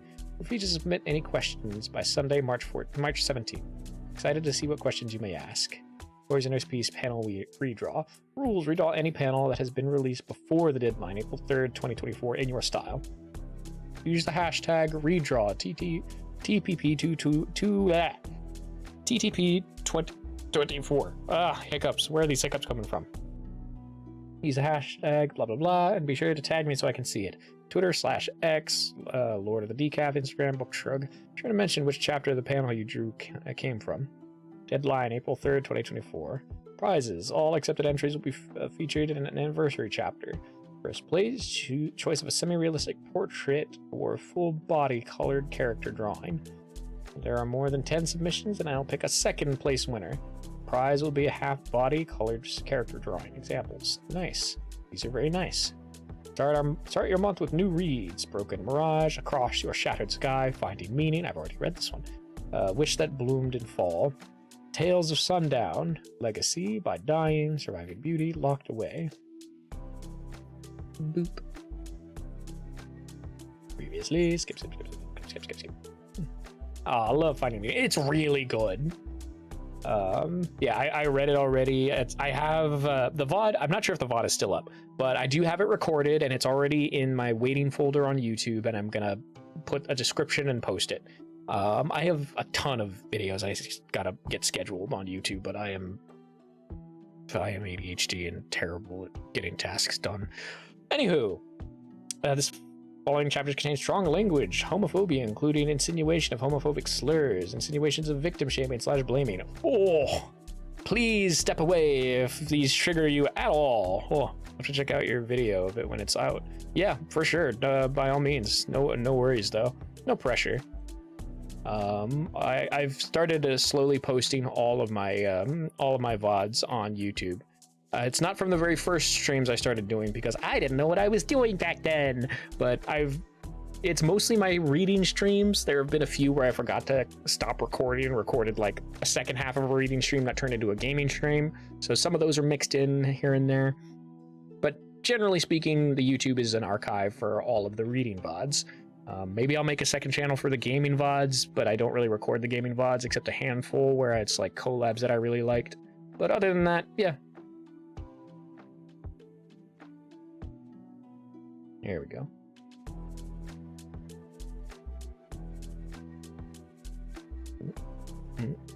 Okay. My bitrate went into the yellow for a split second, and I was getting concerned. But yes, please step away if homophobia, homophobic slurs, or victim shaming / blaming are triggers for you. Please take care of yourselves. Your mental health is more important than a story.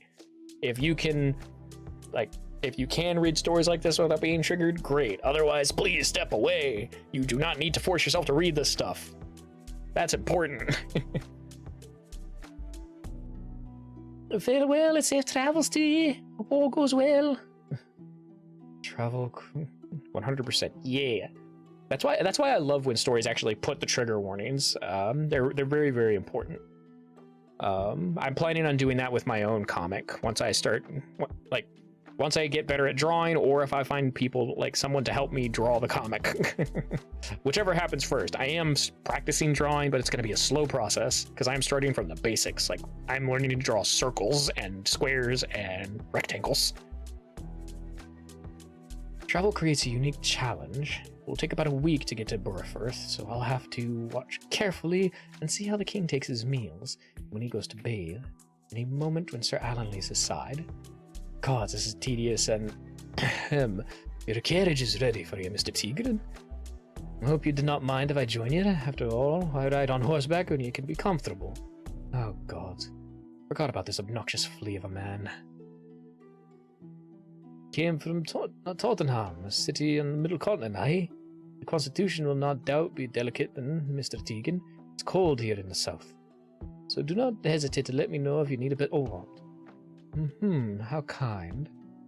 Well, I did not get to see you very much during the party these past days. I'm excited to learn more about you during this journey. You are a medical prodigy. That is so interesting. People here do not travel much, but I'm sure you have interesting stories to share. I'll be more than pleased. Don't worry about talking too much, Mr. Tegan. You have a handsome sound. Well, that makes sense. Handsome sound for a handsome figure. Lucky I am on this long journey to delight with both my eyes and ears. Wow. So go on, Mr. Tegan. Tell these waiting ears a tale. Oh. You are touching without permission. If you like, you can start where this vivid hair color comes from. I'm afraid hereditary traits only make for dull tales. Meaning no offense whatsoever, could you remind me why you're traveling with us, Fergus?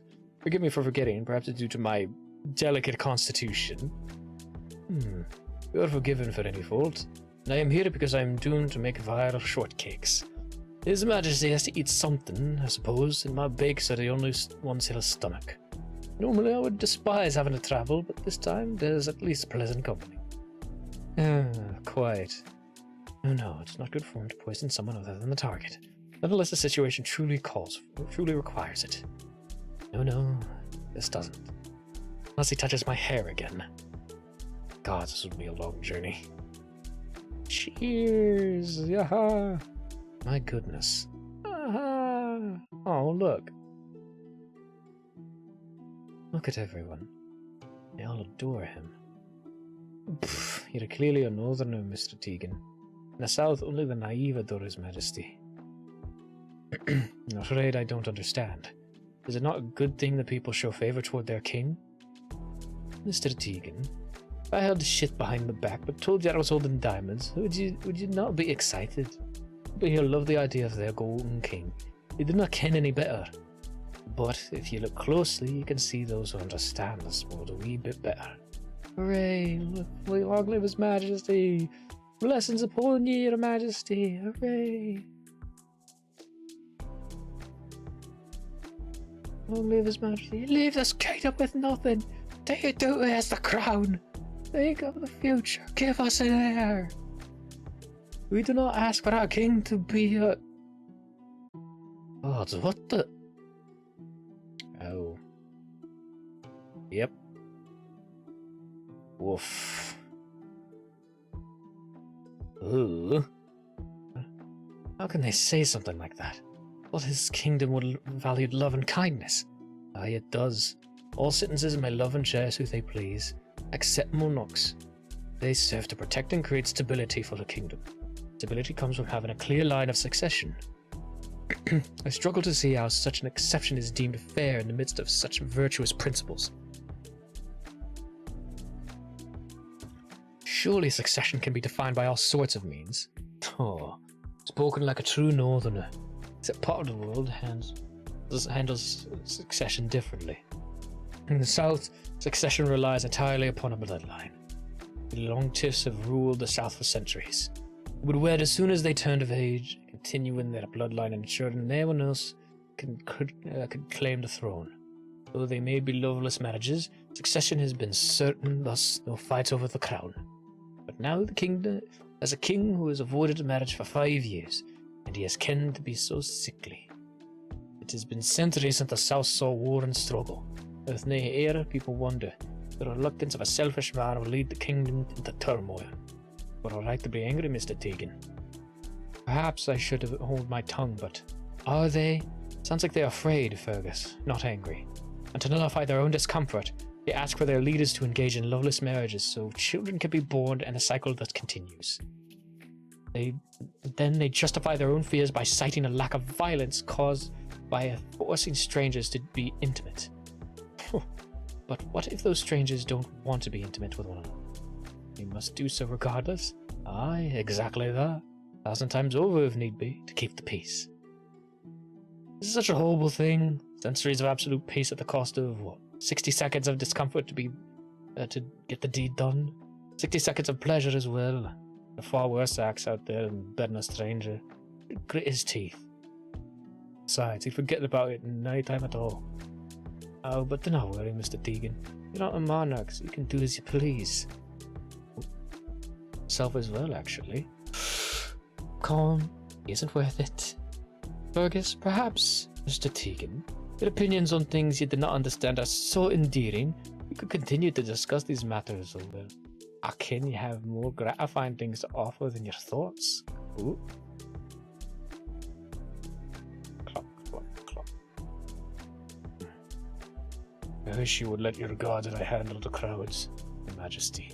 Even if they are angry, things they hear should not ever be said. And what would you do? Arrest them for shouting? You can as well as I that there is no anger in their hearts, only fear. I cannot punish them for what they feel. People do not care how fortunate they are to live under your understanding. Ha! Aye, can you imagine a bolder soul? Willing to stand up for any injustice. Gods, just think of the courage they would have, trouble they would cause. I cannot even begin to picture what such a fierce person would look like. Boom! Thud. Ahem. My sincerest apologies for the pause, everyone. It was a bee. Damn. That's impressive. The anniversary of the poisonous bees is coming up on April 3rd, 2024. Can't believe a year's gone by as anniversary. Okay, yeah, this is just a repeat. I may have seen some familiar looking characters. Look at everyone. They all adore him. Thank you for allowing the characters to spend a moment in Keediff. Dan and Tom from Tiny Supernova. Aw. Daisy and Gravis from The Graveyard Boy. Thanks again. All right. I think that is a good spot to end stream on. Whoop. Yoop. Oh, no, my fidget. I'm dropping my fidget all over the place. Yeah. Yeah. Yeah. Ha! I got it. Oh my god. This is such a wonderful, wonderful story. Bravo! Thank you, thank you. I look forward to reading more of it if my system allows me to. It didn't seem to have any issues today. I'm just gonna pause my... Yeah, there we go. Pausing the ads. Fuck the ads. Ooh. That was a really great slow burn story to start. And I'm excited to see where it goes. And man, you just do really, really great writing. That is absolutely freaking amazing. Stellar. Now, let's go ahead and find someone we can raid into. Oh, there we are. Aha. Oh, thank you. Yeah, of course. I mean every word. Like, whenever I tell someone that they do good writing or that I like a story, I mean it. Like, I am so dedicated to the webcomic community and writers. As a writer myself, I know how hard it is to make a story with nuance and write stories that have these darker aspects. Because I've said it before, I'll say it again. These stories need to be told. They have to be. Otherwise, people will feel isolated and alone. It's why I love when people write panic attacks so well. It's why I love when people write LGBT stuff so well. As someone who is like in the LGBT community, it's so important that these stories get told because someone needs to know that they are not alone.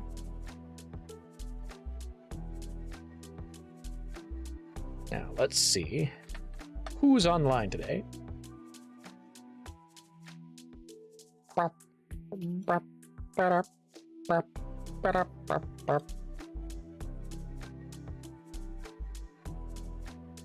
Praise where it is due, because legit, her work is very, very well done. Also, all of this, yeah, it's so important. Emma does it so well. Fucking yes.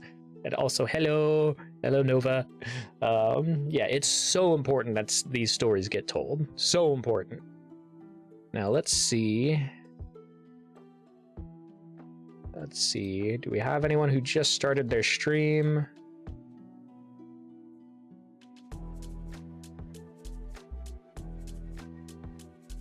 Yes, you phrased it so well. Yeah. Oh, hi. Yep. Hush. Okay, yeah, we can... Walking Dead New Frontier. Okay, yeah, we can raid into Pun the Devil. He just started streaming right now.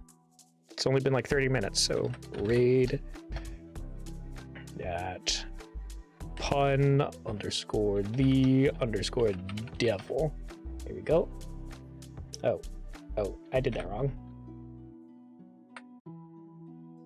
Oh, heck yeah. Perfect. Time to raid. Yep. Perfect time to raid. So yeah, we are going to be raiding into Pun the Devil. Awesome streamer. Thank you everybody so much for being here. If indeed you still are, tell the people you love that you love them. Give them a hug. I will see you all next week where we will be reading more of the Poisoner's Piece as well as doing the usual stuff. Or if you want to partake in the spicy things, I will be streaming over on Schmansley in a little bit once I get up and just like collect myself, gather my things and all that. Of course, no pressure on that. That's only if you are able to partake and want to partake. If you are too young to partake, why the hell are you here? This is an 18 plus stream. Come back when you're 18, please. I don't want anyone to get in trouble. But yeah, thank you all so much. Good night, beautiful voices, wonderful reading. Thank you so much. Of course. We want a gift, but only if it's money. Thank you for the gifted subs to Koifish, Charcolamoth, Goblin King Gurg, Big Jellies, Teddy Bear 1248, Glow the Succubus. Holy shit! You I'll take the gifted subs, but I'm not gonna be happy about it. So you needed a boost, my friend. Oh, thank you. Appreciate it, nerd. You can't. throw my catchphrase at me.